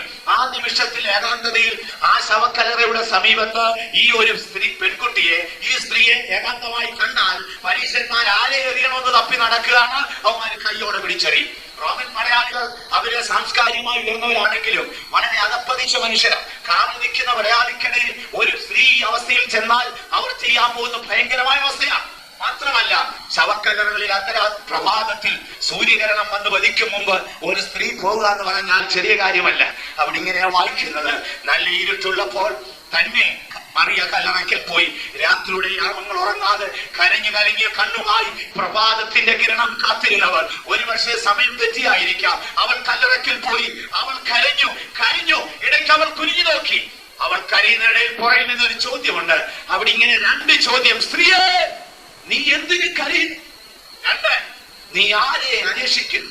ഞാൻ വേദപുസ്തകം നോക്കിയിട്ട് കണ്ടിട്ടുള്ളത് ദൈവത്തോട് മനുഷ്യൻ കാണിച്ച ഏറ്റവും വലിയ സ്നേഹം ആ ഒരൊറ്റ ഭാഗത്താണ്. ബാക്കിയുള്ളവരൊക്കെ സ്നേഹമില്ലാത്തവരാണെന്നല്ല, പക്ഷെ മനുഷ്യൻ തന്റെ പ്രവർത്തന മണ്ഡലത്തിൽ ദൈവത്തിന്റെ മുൻപാകെ പരമാർത്ഥത കാണിച്ച സ്നേഹം അവിടെയാണ്. അവിടെ ഒരു വാക്കുണ്ട്, നല്ല ഇരുട്ടുള്ളപ്പോൾ കല്ലറയ്ക്കൽ ചെന്ന മറിയ കരഞ്ഞ് കണ്ണുമായി അവൾ ഇരിക്കുന്ന നിമിഷത്തിൽ ഒരു ചോദ്യമുണ്ട്. സ്ത്രീയെ, നീ എന്തിന് കരയുന്നു? അടുത്ത ചോദ്യം, നീ ആരെ അന്വേഷിക്കുന്നു? അവൾ പറഞ്ഞു, യേശുവിനെ കാണാനിട്ട് ഞാൻ കരയുന്നു. യേശുവിനെ എവിടെ വെച്ചിരിക്കുന്നു? ഞാൻ അവനെ എടുത്തുകൊണ്ട് പോയിക്കൊള്ളാം. മനുഷ്യ മാനകുലത്തിന്റെ സ്നേഹം ദൈവത്തോട് പ്രകടമായതിന്റെ ഒന്നാമത്തെ കാര്യം മനുഷ്യരിൽ പാപമോചനമുണ്ട്. പാപത്താൽ പിടിക്കപ്പെട്ട് വിധിക്കപ്പെട്ട ഈ സ്ത്രീയോട് ദൈവപുത്രനായ ക്രിസ്തു കാണിച്ച ആ അനുകമ്പയുടെ ക്ഷമയുടെ മനസ്ഥിതിയാണ് അവളെ അതിരാവിലെ കല്ലറയിൽ കൊണ്ടുപോയി. മനുഷ്യവർഗം ദൈവത്തോട് കാണിച്ച സ്നേഹത്തിന്റെ ഭയാനകം ആ കല്ലറയ്ക്കൽ വെളിപ്പെട്ടു. തിരുവെഴുത്ത് ഇങ്ങനെ പറഞ്ഞു, തികഞ്ഞ സ്നേഹം ഭയത്തെ പുറത്താക്കും. ആകയാൽ പ്രിയ സ്നേഹിതരെ, മാനവരാശി ക്രിസ്തീയ മാർഗം അനുകരിക്കുന്നതിന്റെ കാര്യം, അത് ആ ക്രിസ്തീയ മാർഗത്തിലുള്ള ഏറ്റവും വലിയ മഹാത്മ്യം പാപമോചനമാണ്. മറ്റൊരൊറ്റ മാർഗത്തിലുമില്ല. ഏത് മാർഗത്തിൽ നോക്കിയാലും അത് ചെയ്താൽ ഇത് ചെയ്താൽ ഒക്കെ പോകാം. ചങ്ങരി പറയുന്നത്, എന്തെങ്കിലുമൊക്കെ വല്ലതിന്റെ കഴുത്ത് വെട്ടി പിടിച്ചതാണെങ്കിലും എന്തെങ്കിലുമൊക്കെ അങ്ങനെ സൗജന്യം കൊടുത്താൽ മതി സ്വർഗത്തിൽ പോകാം. അല്ലെ 4 പേരെ ബോംബ് വെച്ച് കൊന്നാൽ മതി സ്വർഗം കിട്ടും. എന്തൊരു അബദ്ധമാണ് മനസമാധാനം കളയുന്ന ഉപദേശം. ബാക്കിയെല്ലാം കേട്ട് ചതഞ്ഞ് ഒതുങ്ങി അങ്ങ് പോവുകയുള്ളൂ. ലോകം കണ്ട പരാക്രമില്ല ഒരാളല്ലായിരുന്നല്ലേ. ഇനി തന്റെ തീവ്രവാദം ഭയങ്കരമായിരുന്നു. തന്റെ കൈക്കരുത്ത് കൊണ്ട് റഷ്യൻ സാമ്രാജ്യത്തെ കിടുക്കിയവൻ. അവന്റെ പ്രസ്ഥാനം, കമ്മ്യൂണിസ്റ്റ് പ്രസ്ഥാനം 78 വർഷം നിന്നും കാലാന്തരത്തിൽ അവന്റെ ശവശരീരത്തിന് വിലയില്ലാതെ ചുട്ടരിച്ചു. അവന്റെ പ്രസ്ഥാനത്തിന് നിത്യജീവനില്ല, നസ്രേന്റെ മാർഗത്തിന് നിത്യജീവനുണ്ട്. യേശു പറഞ്ഞല്ലോ, എന്നിൽ വിശ്വസിക്കുന്നവന് നിത്യജീവൻ. യോഹന്നാന്റെ സുവിശേഷം 3-ാം അധ്യായത്തിന്റെ 15-ാം വാക്യം. യേശുവിൽ വിശ്വസിക്കുന്നവന് നിത്യജീവനുണ്ട്. ഈ സുഗന്ധ തൈലത്തെ സ്നേഹിപ്പാൻ മാനവരാശി പുറപ്പെട്ടതിന്റെ രഹസ്യം, 1, നസ്രേന്റെ മാർഗത്തിൽ പാപമോചനമുണ്ട്. 2, നസ്രേന്റെ മാർഗത്തിൽ നിത്യജീവനുണ്ട്. യേശു പറയുന്നു, അവനിൽ വിശ്വസിക്കുന്നവർക്ക് നിത്യജീവനുണ്ട്. ഇവിടെ വെച്ച് തീരുകയല്ല, ഇതിനപ്പുറമായൊരു ജീവന്റെ മാർഗം ഉണ്ടെങ്കിൽ അത് നസ്രേന്റെ മാർഗത്തിന് മാത്രമേ ഉള്ളൂ. മറ്റൊരു ഭാഗത്ത് യേശുവിന്റെ അടുത്ത മഹാത്മ്യത്തെ കുറിച്ച് പറയുന്നു. 1 പത്രോസ് 2-ാം അധ്യായത്തിന്റെ 21-ാം വാക്യത്തിൽ നസ്രേൻ കാണിച്ചത് ഒരു നല്ല മാതൃകാ ജീവിതമാണ്. വായിച്ചു.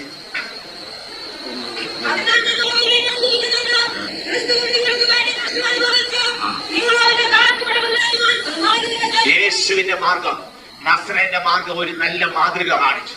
എന്തുകൊണ്ട് നസ്രേനെ അനുഗമിച്ചെന്ന് ചോദിച്ചാൽ, ഈ ലോകത്തിൽ ഒരു ജയജീവിതം ചെയ്യാമെന്നും ഈ ലോകത്തെ ജയിച്ച് ജീവിക്കാമെന്നും പാപം വിട്ടൊഴിഞ്ഞ് വിശുദ്ധിയോടെ ഭൂമിയിൽ ജീവിക്കാമെന്നും മാനവരാശിക്ക് കാണിച്ചു കൊടുത്ത ഒരേ ഒരു വ്യക്തി ഉണ്ടെങ്കിൽ അത് നസ്രേനായ യേശു മാത്രമേ ഉള്ളൂ. യേശുവിനെ സ്നേഹിച്ച് അവന്റെ പിന്നാലെ മാനവരാശി പുറപ്പെട്ടതിന്റെ രഹസ്യം, 1, പാപമോചനം, 2, രണ്ടാമത് നിത്യജീവൻ. മനുഷ്യന്റെ മരണത്തോടുകൂടി അവൻ കെട്ടവസാനിക്കുമെന്ന് സകല മതങ്ങളും പറഞ്ഞ് അവസാനിക്കുമ്പോൾ നസ്രേന്റെ മാർഗത്തെ കുറിച്ച് യേശു പറയുന്നു. യോഹന്നാന്റെ സുവിശേഷം 5-ാം അധ്യായത്തിൽ യേശു പറയുന്നു, കല്ലറയിലുള്ളവർ അവന്റെ ശബ്ദം കേൾക്കും. കേൾക്കുന്നവർ ഉയർക്കുന്ന നാഴിക വരുന്നു, വന്നുമിരിക്കുന്നു. ആ വാക്യമായി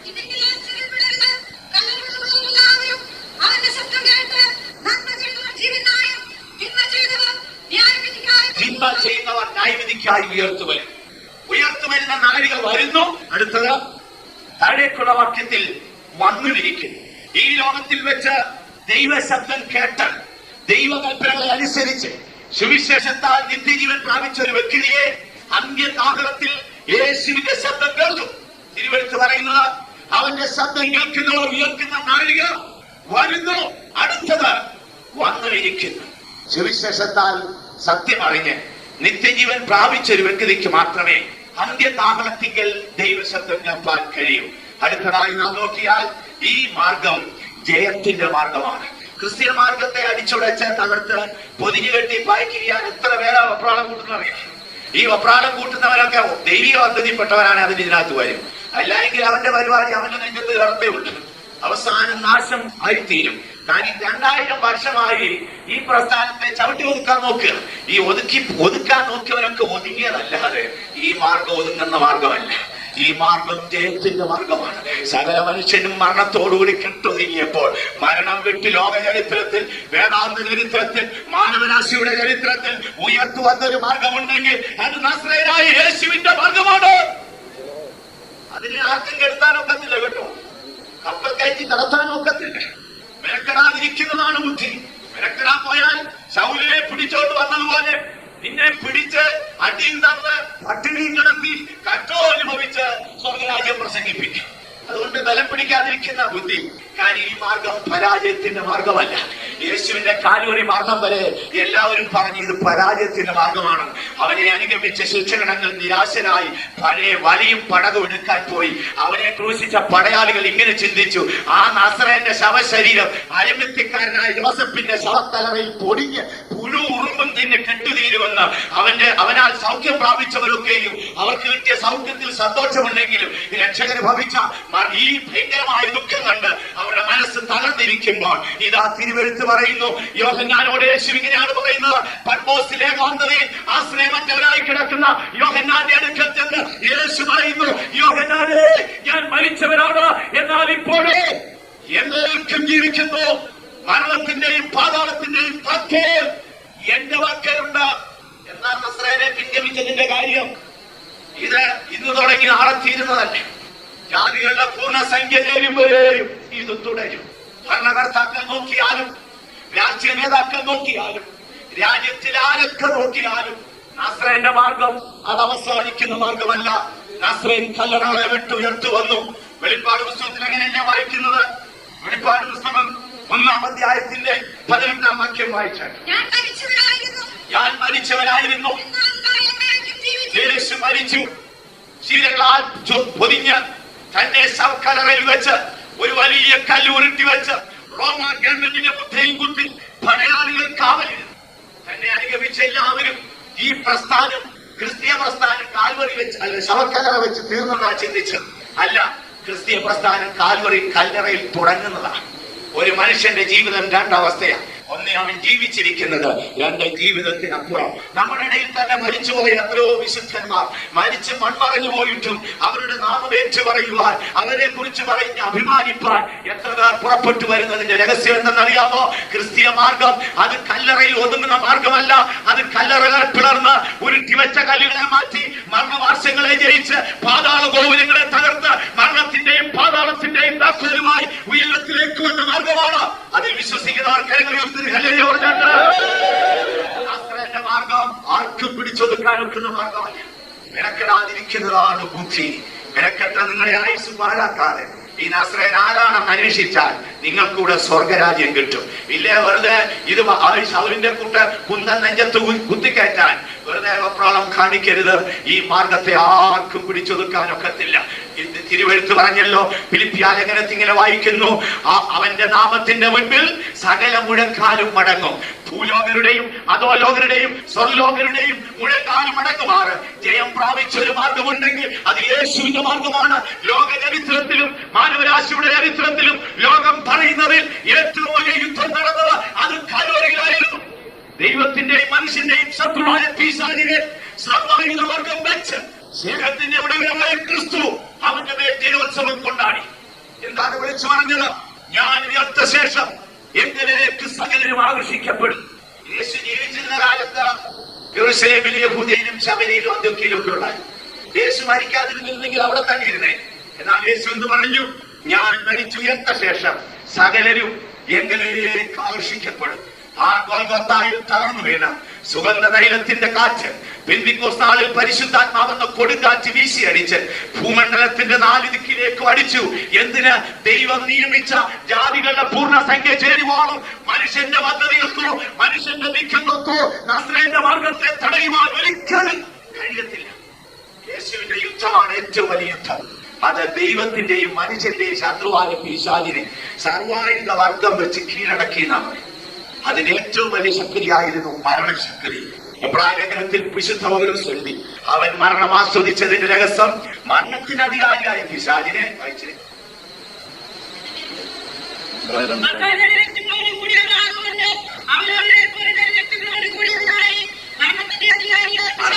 അധികാരിയായ പിശാച് മനുഷ്യനെ ഭരിക്കുന്ന രണ്ട് ശക്തിയുണ്ട്. ഒന്നേ മരണം, രണ്ടേ മരണ ഭയം. ചിലർക്ക് ഭയങ്കര ഭയമാണ്. മരിക്കുന്നതിനേക്കാൾ പേടിയ മരണത്തെ കുറിച്ച് കേൾക്കുക. ചിലർക്ക് പകൽ 6 മണി വരെ മരണം പാട്ടൊക്കെ പാടും. ശ്രദ്ധിക്കാതെ 6 മണി കഴിയുമ്പോൾ പാടും. എന്റെ വീടിനടുത്ത് ഒരു അമ്മയുണ്ടായിരുന്നു. ഞാൻ അർദ്ധരാത്രിയിൽ പ്രാർത്ഥിക്കുന്ന സമയത്ത് ഞാൻ പാടും, എന്നെ പ്രാർത്ഥിക്കുന്നു. അമ്മയുടെ കാല അടങ്ങിയിരിക്കണം, ഇതല്ലാതെ നിനക്ക് വേറൊന്നില്ലണം. കാര്യം അമ്മ കാലം കണ്ടിരിക്കുക, പേടി എപ്പോഴാണ് കാച്ചു പോകുന്നത്. ചിലർക്ക് മരണം ഒരു ദിവസം ഉണ്ടെങ്കിലും മരണ ഭയമാണ് ഏറ്റവും വലുത്. എന്നാൽ ദൈവപുത്രനായ ക്രിസ്തു കാൽവറിയിൽ പ്രാണനെ വിട്ടതെന്തിന്? അവൻ മരണം ആസ്വദിച്ചതെന്തിന്? മാനവരാശിയെ ഏതൻ തുടങ്ങി നിന്റെ മേലാധിപത്യം പിടിച്ച മരണഭയത്തിൽ നിന്ന് എനിക്കും നിനക്കും ജയം തരുവാൻ, എന്റെയും നിന്റെയും പാപം മോചിപ്പാൻ ദൈവപുത്രൻ മരണം ആസ്വദിച്ചു. അതിനാൽ നമുക്കൊരു ധൈര്യമുണ്ട്. നാം മരണഭയത്തിന് വിധേയരാകണ്ട. യേശു നമ്മുടെ പാപം ക്ഷമിച്ചു. പാപം നമ്മുടെ വാക്കിൽ ഇരിക്കുമ്പോഴായി മരണഭയം. മനുഷ്യൻ മരണത്തെ പേടിക്കുന്നതിന്റെ കാര്യം അറിയാം. ഒന്നേ ഇവിടെ വിട്ടാ പിന്നെ ഇവിടെ പോകുന്ന അറിയത്തില്ല. ചിലരി ചാണാക്കനുള്ള പ്രാളം ചത്തു കഴിഞ്ഞുള്ള പരിപാടിയും കണ്ടിട്ടുണ്ട്. പിന്നെ ചിലരി ചത്തെന്ന് പറഞ്ഞാൽ നമുക്ക് വിശ്വസിക്കാനൊക്കത്തില്ല. അടുത്ത കാലത്ത് ഞാൻ ഒരു സംഭവം കിട്ടും. കോട്ടയത്തിനടുത്ത് നടന്ന സംഭവം. ഒരു കറിയാച്ചാൻ മരിച്ച കാര്യം ഈ ഐലൻഡ് എക്സ്പ്രസ് അടുത്ത കാലത്തൊന്ന് പറഞ്ഞല്ലോ വാർത്തയിലോട്ട്. അപ്പൊ ഈ കറിയാച്ചാൻ ഐലൻഡ് എക്സ്പ്രസിന് കയറി പോവാന്ന് പറഞ്ഞ് വീട്ടിൽ നിന്ന് പോയാ കാലമ്പടയൊക്കെ കഷത്തിൽ വെച്ച് കറിയാച്ചാൻ പോയി. ഐലൻഡ് എക്സ്പ്രസ് എന്ന് പറഞ്ഞ കറിയാച്ചാനും അതിലായി പോയി. വീട്ടുകാരെല്ലാം കരച്ചിലായി പോയി. വീട്ടുകാരും നാട്ടുകാരും സർക്കാരും എല്ലാം കൂടെ പോയി. അവിടുന്ന് കറിയാച്ചിലേക്ക് ഒരാളിന് കിട്ടി. ആ ഒരു വരത്തി കിട്ടിയ സഹോദരൻ അത് വെട്ടിയിലാക്കി വീട്ടിൽ കൊണ്ടു. മാസ്റ്റർമാരെല്ലാം കൂടെ വന്ന് ഈ പുള്ളിയെ കഴുകോരെ വെള്ളോട്ട് കയറ്റി. കറിയാച്ചാൻ വീടിന്റെ വിളക്കായിരുന്നു, നാടിന്റെ വിളക്കായിരുന്നു, സഭയുടെ വിളക്കായിരുന്നു. അവസാനം വിളക്കെല്ലാം കൂടെ കെട്ടവരുമായി കുഞ്ഞുങ്ങളുണ്ടാച്ചാച്ചോ എന്നെ ഇട്ടു പോവാണെന്ന് ചോദിക്കുന്നു. ആ മറിയുകുട്ടി അമ്മാവയാണെങ്കിൽ കുട്ടിയെ കെട്ടിപ്പിടിച്ച് കരയുന്നു. എല്ലാം കഴിഞ്ഞു. കറിയാച്ചാനെ അടക്കി. ഒരാഴ്ച കഴിഞ്ഞപ്പോ കറിയാച്ചാൻ കച്ചത്തിൽ കുടയും കൊണ്ട് വന്നിരിക്കും. ചോദിച്ചപ്പോ കറിയാച്ചാൻ ഐലൻഡ് കയറി. ബാംഗ്ലൂരിന് പോകേണ്ട കറിയാച്ചാൻ പോയത് തിരുവനന്തപുരത്ത്. മലയാള ഭാഷ പറഞ്ഞാൽ വഴിവെക്ക് നടന്നു മുടവെക്കും. മരണത്തെ പേടിയുള്ളവനും മരണത്തെ വെട്ടിച്ച് നടക്കുന്നവരും അവസാനത്തിന്റെ പേടിയായി കറിയാച്ചന്റെ നാമത്തിൽ കുളിച്ചിട്ടൊതുങ്ങിയാലും ഏതായാലും അങ്ങനെ കേട്ടൊതുങ്ങി. മരണഭയത്തിൽ നിന്നും മാനവരാശിക്ക് രക്ഷ കൽപ്പിപ്പാൻ ഇന്നേ വരെ ലോകത്തിൽ ഒരു മതത്തിനും കഴിഞ്ഞിട്ടില്ല. ഒരു രാഷ്ട്രീയ നേതാക്കന്മാർക്കും കഴിഞ്ഞിട്ടില്ല. ഒരു മത നേതാക്കന്മാർക്കും കഴിഞ്ഞിട്ടില്ല. തിരുവെഴുത്ത് പറയുന്നു, ഒരേ ഒരു മാർഗം മനുഷ്യരാശിയെ നിന്റെ അവസാന നിമിഷത്തിൽ നിന്നെ എതിരിടുന്ന മരണഭയത്തിൽ നീ അടിമയാണെങ്കിൽ ഇന്ന് രാത്രി നീ അറിഞ്ഞുകൊള്ളുവേ, നിന്റെ മരണഭയത്തിൽ വീണ്ടെടുപ്പോൾ നസ്രയനായ യേശു മരണം ആസ്വദിച്ചു. അത് വിശ്വസിക്കുന്നവർ കരുതുന്നവർ അറിയാൽ മരണഭയത്തിൽ നിന്ന് വിടുതലുണ്ടായി. ദൈവത്തിന്റെയും മനുഷ്യന്റെയും ശത്രുവായ പിശാചിനെ അവനെ കീഴ്വാട് പിടിച്ച് അടിച്ച് കൊന്നു. ദാവീദ് കരടിയെയും സിംഹത്തെയും കീറിയതുപോലെ ദൈവപുത്രൻ മരണം ആസ്വദിച്ച് പാതാള ഗോപുരങ്ങൾ തുറന്നെന്ന് പറയും. സഖരിയാ പ്രവാചകൻ ഇങ്ങനെ പറഞ്ഞു, നിന്റെ നിയമരക്തം പുറപ്പെടും, അത് പാതാളത്തിന്റെ വാതിലുകളെ തുറക്കും. യേശു പ്രാണനെ വിട്ടു. ഇതാ ഒരു യുഗത്തിന് അവസാനമായിരുന്നു. ആ കാലം വരെ സംഭവിച്ചതിൽ എല്ലാ അത്ഭുതമായ രീതിയിൽ യേശു പ്രാണനെ വിട്ടു. അവന്റെ ആത്മാവ് പാതാളത്തിലേക്ക് പോയി. അതിനു മുൻപേ നിയമരക്തം ചെന്നു. പാതാള വാതിൽ തുറന്നു. മനസാക്ഷികത്തിലെയും ന്യായപ്രമാണികത്തിലെയും ഭക്തന്മാരുടെ ആത്മാക്കളെ പിടിച്ച് പാറുദീസിലേക്ക് കൊണ്ടുപോയി ഒരു കാര്യം വിളിച്ചു പറഞ്ഞു. പണ്ടോസിൽ കിടക്കുന്ന യോഹന്നാനാണ്. ഈ യോഹന്നാനെതിരെ ഞാൻ മരിച്ചവനായിരുന്നു, എന്നാൽ ഇപ്പോൾ ഞാൻ ജീവിക്കും. ആർക്കെങ്കിലും ഒരുത്തന് പറയാമോ മരിച്ചതിന് 3-ാം ദിവസം എഴുന്നേറ്റത്? എന്നാൽ അന്ന് ഉടുപ്പൂരിട്ട് അവന്മാര് പറയുന്ന പരിപാടി ഇല്ല. ഒരുത്തരും ഇല്ല. എല്ലാവരും ചത്തടത്തി അന്ന് കെട്ടടത്ത് കിട്ടും. തീർന്നതല്ലാതാരും എഴുന്നേറ്റിട്ടില്ല. ലോക ചരിത്രത്തിലും തിരുവെഴുത്തിലും ഒരാൾ മാത്രമേ എഴുന്നേറ്റിട്ടുള്ളൂ. അത് നമ്മുടെ നസ്രയനായ യേശുവാണ്. അതുകൊണ്ടാണ് തിരുവെഴുത്ത് പറഞ്ഞത്, നസ്രയനെ നിന്നെ സ്നേഹിപ്പാൻ കന്യകുമാർ നിന്റെ പുറകെ വരിക. അല്ലാതെ വെറുതെ യേശുവിന്റെ പുറകെ പോവാം. നല്ല ചാപ്പാട് കിട്ടും, നല്ല ഉടുപ്പ് കിട്ടും, നല്ല നാട് കിട്ടുമെന്ന് ചിന്തിച്ചാണ്. അല്ല, നസ്രേന്റെ മാർഗത്തിൽ മറ്റാരിലും കാണാത്ത ചില ഗുണങ്ങളുണ്ട്. പാപമറിയാത്തവൻ, നിഷ്കളങ്കനായവൻ, ഭാവിയെ പോലെ കാൽവറിയിൽ മരിച്ച് മരണം ആസ്വദിച്ച് മരണത്തിനപ്പുറമായി പാതാളത്തെയും മരണത്തെയും ജയിച്ചിട്ട് നമുക്കൊരു വാഗ്ദത്തം തന്നിട്ടുണ്ട്. നിങ്ങൾക്കും ജയിപ്പാൻ കഴിയും. പറയുകയും യേശുവിന്റെ മാർഗം ജയത്തിന്റെ മാർഗമാണ്. ആർക്കും പിടിച്ചു കെട്ടാൻ കഴിയത്തില്ല. 1-ാം നൂറ്റാണ്ട് തുടങ്ങി ഇന്ന് വരെ കൊടുങ്കാറ്റാഞ്ഞു വീശിയടിച്ച് ഈ വിശ്വാസ പടകിനെ, ക്രിസ്തീയ സഭയെ പാതാള ഗോപുരങ്ങൾ തകർക്കാൻ നോക്കിയെങ്കിലും ഒരിക്കലും സാത്താന് ശക്തിയില്ല. കാര്യം സാത്താന്റെ സകല സർവായുധ വർഗവും വെച്ച് അവനെ കീഴടക്കി.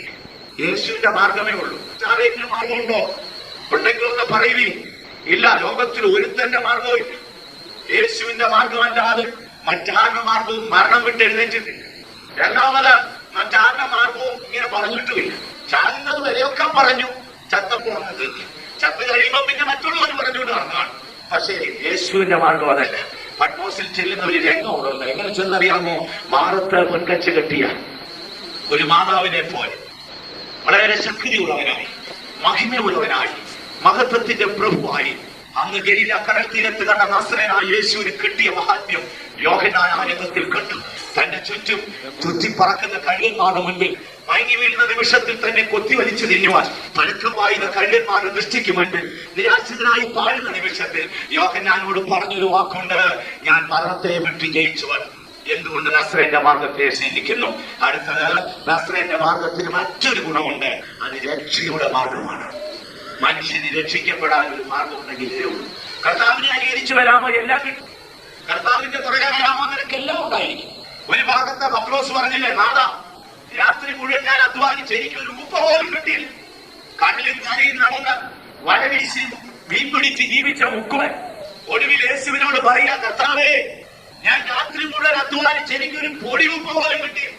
എന്നാൽ യേശു അവന്റെ പടകിലോട്ട് ചെല്ലുന്ന രംഗമാണ്. യേശു പടകിൽ ചെന്ന് കയറി യേശു പത്രോസിനോട് വലയിറക്കാൻ പറഞ്ഞു. ആത്മീയ ഉള്ള മാർഗം യേശുവിന്റെ മാർഗമാണ്. അപ്പോസ്തലൻ പ്രവൃത്തിയിൽ നാം അത് വായിക്കുന്നു. 4-ാം അധ്യായത്തിന്റെ 12-ാം വാക്യം കൂടെ വായിച്ചാൽ, മറ്റൊരുത്തനിലും രക്ഷയില്ല. നാം രക്ഷിക്കപ്പെടുവാൻ ആകാശത്തിന്റെ മനുഷ്യതയുടെ വേറൊരു നാമവുമില്ല. ആ നാമം പകർന്ന തൈലം പോലെ നമുക്ക് നമ്മുടെ കണ്ണുകളെ അണയ്ക്കാം. നസ്രേനെ അനുകരിച്ചു വന്ന നാം ആരും മോശന്മാരല്ല സഹോദരങ്ങളെ. നസ്രേന്റെ മാർഗം വളരെ വലിയ മാർഗമാണ്. നസ്രേൻ ജനിക്കുന്നതിന് 1000-ൽ പരം വർഷങ്ങൾക്ക് മുൻപ് ശലോമോൻ ഇങ്ങനെ വിളിച്ചു പറഞ്ഞു, നിന്റെ നാമം പകർന്ന തൈലം പോലെ. അതുകൊണ്ട് കന്യകമാർ നിന്നെ സ്നേഹിക്കുന്നു. ഈ നസ്രേന്റെ മാർഗം പാപമോചനത്തിന്റെ മാർഗമാണ്. ഇന്ന് രാത്രി നീ പാപം വെച്ചു പറഞ്ഞാൽ, നിന്റെ പാപം കടിച്ചു വപ്പായാലും ആ പാപം നിന്നിൽ നിന്ന് നീക്കിക്കളയും. ഈ നസ്രേന്റെ മാർഗം നിത്യജീവന്റെ മാർഗമാണ്. ഇവിടെ കെട്ടൊടുങ്ങി അവസാനിക്കില്ല. ഇതിനപ്പുറം നിനക്കൊരു നിത്യജീവൻ തരുവാൻ ഈ നസ്രേന്റെ മാർഗം നിന്നെ ഇന്ന് രാത്രി വിളിക്കുന്നു. ഈ നസ്രേന്റെ മാർഗം ഒരു മാതൃകാ ജീവിതം കാണിച്ചതാണ്. മാതൃക കാണിച്ചതാണ് യേശു. യേശു കാണിച്ച മാതൃക കാണിച്ച ഒരു പുള്ളികളും ഭൂമിയിലില്ല. യേശു ഒരു നല്ല മാതൃക കാണിച്ചു. സ്നേഹസ്വരൂപൻ, കരുണയുള്ളവൻ. അയ്യോ, യേശുവിന്റെ ദിവ്യ സ്വഭാവം നമുക്ക് വാഗൊണ്ട് പറയാൻ പോലും യേശുവിന്റെ ദിവ്യ സ്വഭാവത്തിന് നിങ്ങൾ കൂട്ടാളികളായി തീരുമെന്ന് പറഞ്ഞാൽ ഇന്നുവരെ ഒരുത്തരും അങ്ങനെ ഒരു കാര്യം ചെയ്തിട്ടില്ല. അത്രമാത്രം ഉയർന്ന മാതൃക കർത്താവ് കാണിച്ചു. നിഷ്കളങ്കൻ, നിർദോഷൻ, ഭാവികളോട് നിറവെട്ടവൻ, സ്വർഗത്തെക്കാൾ ഉന്നതനായ ആ നസ്രയെ ഒരു നല്ല മാതൃക വെച്ചു പോയി. അനുഗമിക്കുവിൻ, അവന്റെ പിന്നാലെ അനുഗമിപ്പിൻ. അവനൊരു ജീവന്റെ മാർഗം കാണിച്ചു വെച്ചു. ഈ നസ്രേന്റെ മാർഗം ജയത്തിന്റെ മാർഗമാണ്. ഈ നസ്രേന്റെ മാർഗം ഒരിക്കലും കെട്ടൊടുങ്ങില്ല. ഈ നസ്രേന്റെ മാർഗം രക്ഷയുടെ മാർഗം. ഇപ്പോൾ ഒരു വാക്യം വായിച്ചു കേട്ടല്ലോ, മനുഷ്യർക്കിടയിൽ രക്ഷിക്കപ്പെടുവാൻ നൽകിയ വേറൊരു നാമമില്ല, ഒരേ ഒരു നാമം. അത് പകർന്ന തൈലം പോലെ. വായിക്കാൻ കൂടെ വാക്കുമിത്രം 4-ന്റെ 12-ാം വാക്യം. നസ്രേന്റെ മാർഗത്തെ കുറിച്ച് പറയുന്നു. മറ്റൊരുത്തരിലും രക്ഷയില്ല. മറ്റൊരുത്തരെ മറ്റൊരാളെ താഴ്ത്തി പറയുന്നില്ല. അവന്റെ പുറകെ പോലെയുള്ള മണ്ടന്മാരാണ് നിങ്ങൾ പറയുകയല്ല. മിടുക്കന്മാരാണ് കുടിക്കാൻ കൊണ്ട ബുദ്ധിമുട്ടില്ല. ചിലരാണെങ്കിൽ ക്രിസ്തീയ സഭയിൽ തന്നെ ഉണ്ടല്ലോ, കർത്താവിനെ നോക്കത്തില്ല, കർത്താവിന്റെ സൈഡിൽ കിടക്കുന്ന കള്ളനെയാണ്. സ്നാനത്തിന്റെ കാര്യം വരുമ്പോൾ ഒരേ ചില പുലികൾ പറയും. അവർക്ക് ബാക്കി എല്ലാ കാര്യത്തിലും യേശു വേണം. സ്വർഗത്തിൽ പോകാൻ യേശു വേണം, പിന്നെ പിള്ളേരെ എനിക്ക് വിടാൻ യേശു വേണം, എല്ലാറ്റിനും യേശു വേണം. സ്നാനത്തിന്റെ കാര്യത്തിൽ കള്ളം പറയും. അപ്പൊ അവര് ചോദിക്കുന്ന ഒരു ചോദ്യമുണ്ട്, ക്രൂശിലെ കള്ളൻ മുങ്ങിയില്ലല്ലോ, നീ ഇതിനെ കള്ളനെ നോക്കി നടക്കുന്നതാണ്, നീ കള്ളനെ നടക്കുന്നത് യേശു മുങ്ങിയോ? അത് ചിന്തിക്കത്തില്ല. കള്ളനെ അനുഗമിക്കുന്ന അവസാനം കള്ളനെ പോലെയാണ്. എന്നാൽ ഒരു കാര്യം, മാനവരാശിയെ ആകാശത്തിന്റെ കീഴിൽ ഭൂമിക്ക് മുകളിൽ നിന്റെ സൃഷ്ടാവായ ദൈവം, നീ ദൈവത്തിങ്കിലേക്ക് മടങ്ങിപ്പോവാൻ, നിനക്ക് പാപമോചനം ഉണ്ടാകുവാൻ, നിനക്ക് നിത്യജീവൻ ഉണ്ടാകുവാൻ, നീ ജയം പ്രാപിച്ചവരായി തീരുവാൻ, നിനക്കൊരു മാതൃകാ ജീവിതം ചെയ്യുവാൻ, നിനക്ക് നിത്യജീവൻ ഉണ്ടാകുവാൻ സ്വർഗം നിയമിച്ച ഒരു നാമമുണ്ടെങ്കിൽ അത് നസ്രയനായ യേശുവിന്റെ മാർഗം മാത്രമാണ്. ആ മാർഗമല്ലാതെ മറ്റൊരു മാർഗമില്ല. എന്താണ് ശലോമോൻ പറഞ്ഞത്? നിന്റെ നാമം പകർന്ന തൈലം പോലെ. അതുകൊണ്ടാണ് കന്യകമാർ നിന്നെ സ്നേഹിക്കുന്നത്. യേശുവിനെ സ്നേഹിപ്പാൻ പുറപ്പെട്ടവരെ, യേശുവിനെ അനുഗമിച്ചു വന്നവരെ, നമ്മളാരും പോഷന്മാരല്ല. നമ്മുടെ മാർഗം പരാജയത്തിന്റെ മാർഗമല്ല. ഒരുപക്ഷെ അത് അല്പകാലം ഒതുങ്ങിയിരുന്നാലും മറ്റുള്ളവർ അതിന്റെ മുൻപിൽ ആ നസ്രയന്റെ കല്ലറയ്ക്കൽ ഒരു കല്ലുരുട്ടി വെച്ച് മുദ്രകുത്തി പടയാളികളെ കാവൽ നിർത്തി അല്പകാലത്തേക്ക് നസ്രയന്റെ മാർഗം അടച്ചു വെക്കാൻ നോക്കിയാലും ഓർത്തോടുകൂടി നസ്രയൻ പാതാളത്തെ ജയിച്ചവരാണ്, നസ്രയൻ മരണത്തെ ജയിച്ചവരാണ്, ദൈവശത്രുവായ പിശാചിനെ സർവായുധവർഗം വെച്ച് കീഴടക്കിയവരാണ്. അവന്റെ നാമത്തിൽ ജയമുണ്ടാകും. പഴയ നിയമ രാജാവായ ദാവീദ് ഗോലിയാത്തിനെ എതിരാൻ പോകുമ്പോൾ അജാനുഭാവമായ ഗോലിയാത്ത് സിംഹഗർജനതുല്യ ശബ്ദത്തോടെ അവന്റെ അടുക്കൽ വന്നു. അവന്റെ മുൻപിൽ ഒരു പരിച പിടിച്ച മനുഷ്യൻ, സാധുവായ ദാവീദ്, പവിഴം തുല്യമായവൻ, ഇടയനായ ബാലന്റെ തുവരിൽ ഒരു ഇടയ സഞ്ചിയുണ്ട്, കയ്യിൽ ചുറ്റി ഒരു കവണയുണ്ട്, മിനുസമാർന്ന കല്ലിനായി അവന്റെ കാര്യങ്ങൾ ഇടയ സഞ്ചിയിലേക്ക് പരിങ്ങി. അവൻ പെട്ടെന്ന് കല്ലെടുത്തു, അവൻ പടക്കളത്തിലേക്ക് ഓടി. അവനൊരു വാക്ക് പറഞ്ഞു, ഗോലിയാത്തേ, നീ നിന്നിച്ച ഇസ്രായേലിന്റെ ദൈവമായ യഹോവയുടെ നാമത്തിൽ ഞാൻ വരുന്നു. ദൈവനാമത്തിന്റെ മുമ്പിൽ ഏത് ഗോലിയാത്തും വീഴും, ഇന്നല്ലെങ്കിൽ നാളെ വീഴും. പ്രിയ ദൈവജനമേ, അധൈര്യപ്പെടരുത്. ശത്രു വീണ മാർഗമാണ് ഈ മാർഗം. ശത്രു ഈ മാർഗത്തിന് മുൻപിൽ അസ്തമിക്കും. ഈ മാർഗം കെട്ടൊടുങ്ങുന്ന മാർഗമല്ല, കല്ലറയിൽ അവസാനിച്ച മാർഗമല്ല. ഇത് കല്ലറയിൽ തകർന്നു വീണപ്പോൾ പെന്തക്കോസ്താളിൽ പരിശുദ്ധാത്മാവെന്ന കൊടുങ്കാറ്റെഴുന്നേറ്റ് ശക്തിയോടെ വീശിയടിച്ചു. ഈ യഹൂദനെയും ഈ യവനെയും കറുത്തവനെയും വെളുത്തവനെയും അമേരിക്കക്കാരനെയും ആഫ്രിക്കക്കാരനെയും ഭാവിയെയും നീചനെയും സൃഷ്ടാവിലേക്ക് കൊണ്ടുപോകുവാൻ കാൽവറിയിൽ ചൊരിഞ്ഞ മാർഗം ഈ മാർഗമാണ്. ഈ മാർഗത്തിലേക്ക് കടന്നു വരൂ. ഈ മാർഗത്തെ സ്നേഹിക്കൂ. ഈ മാർഗത്തിനായി ജീവിക്കൂ. വിശുദ്ധന്മാർ ജയം പ്രാപിച്ച കടത്തിൽ പുറപ്പെടുമ്പോൾ നിങ്ങളും ജയം പ്രാപിപ്പാൻ ഈ നാമത്തിലേക്ക് നിങ്ങളെ ക്ഷണിച്ചുകൊണ്ട് ഞാൻ എന്റെ വാക്കിൽ നിൽക്കും.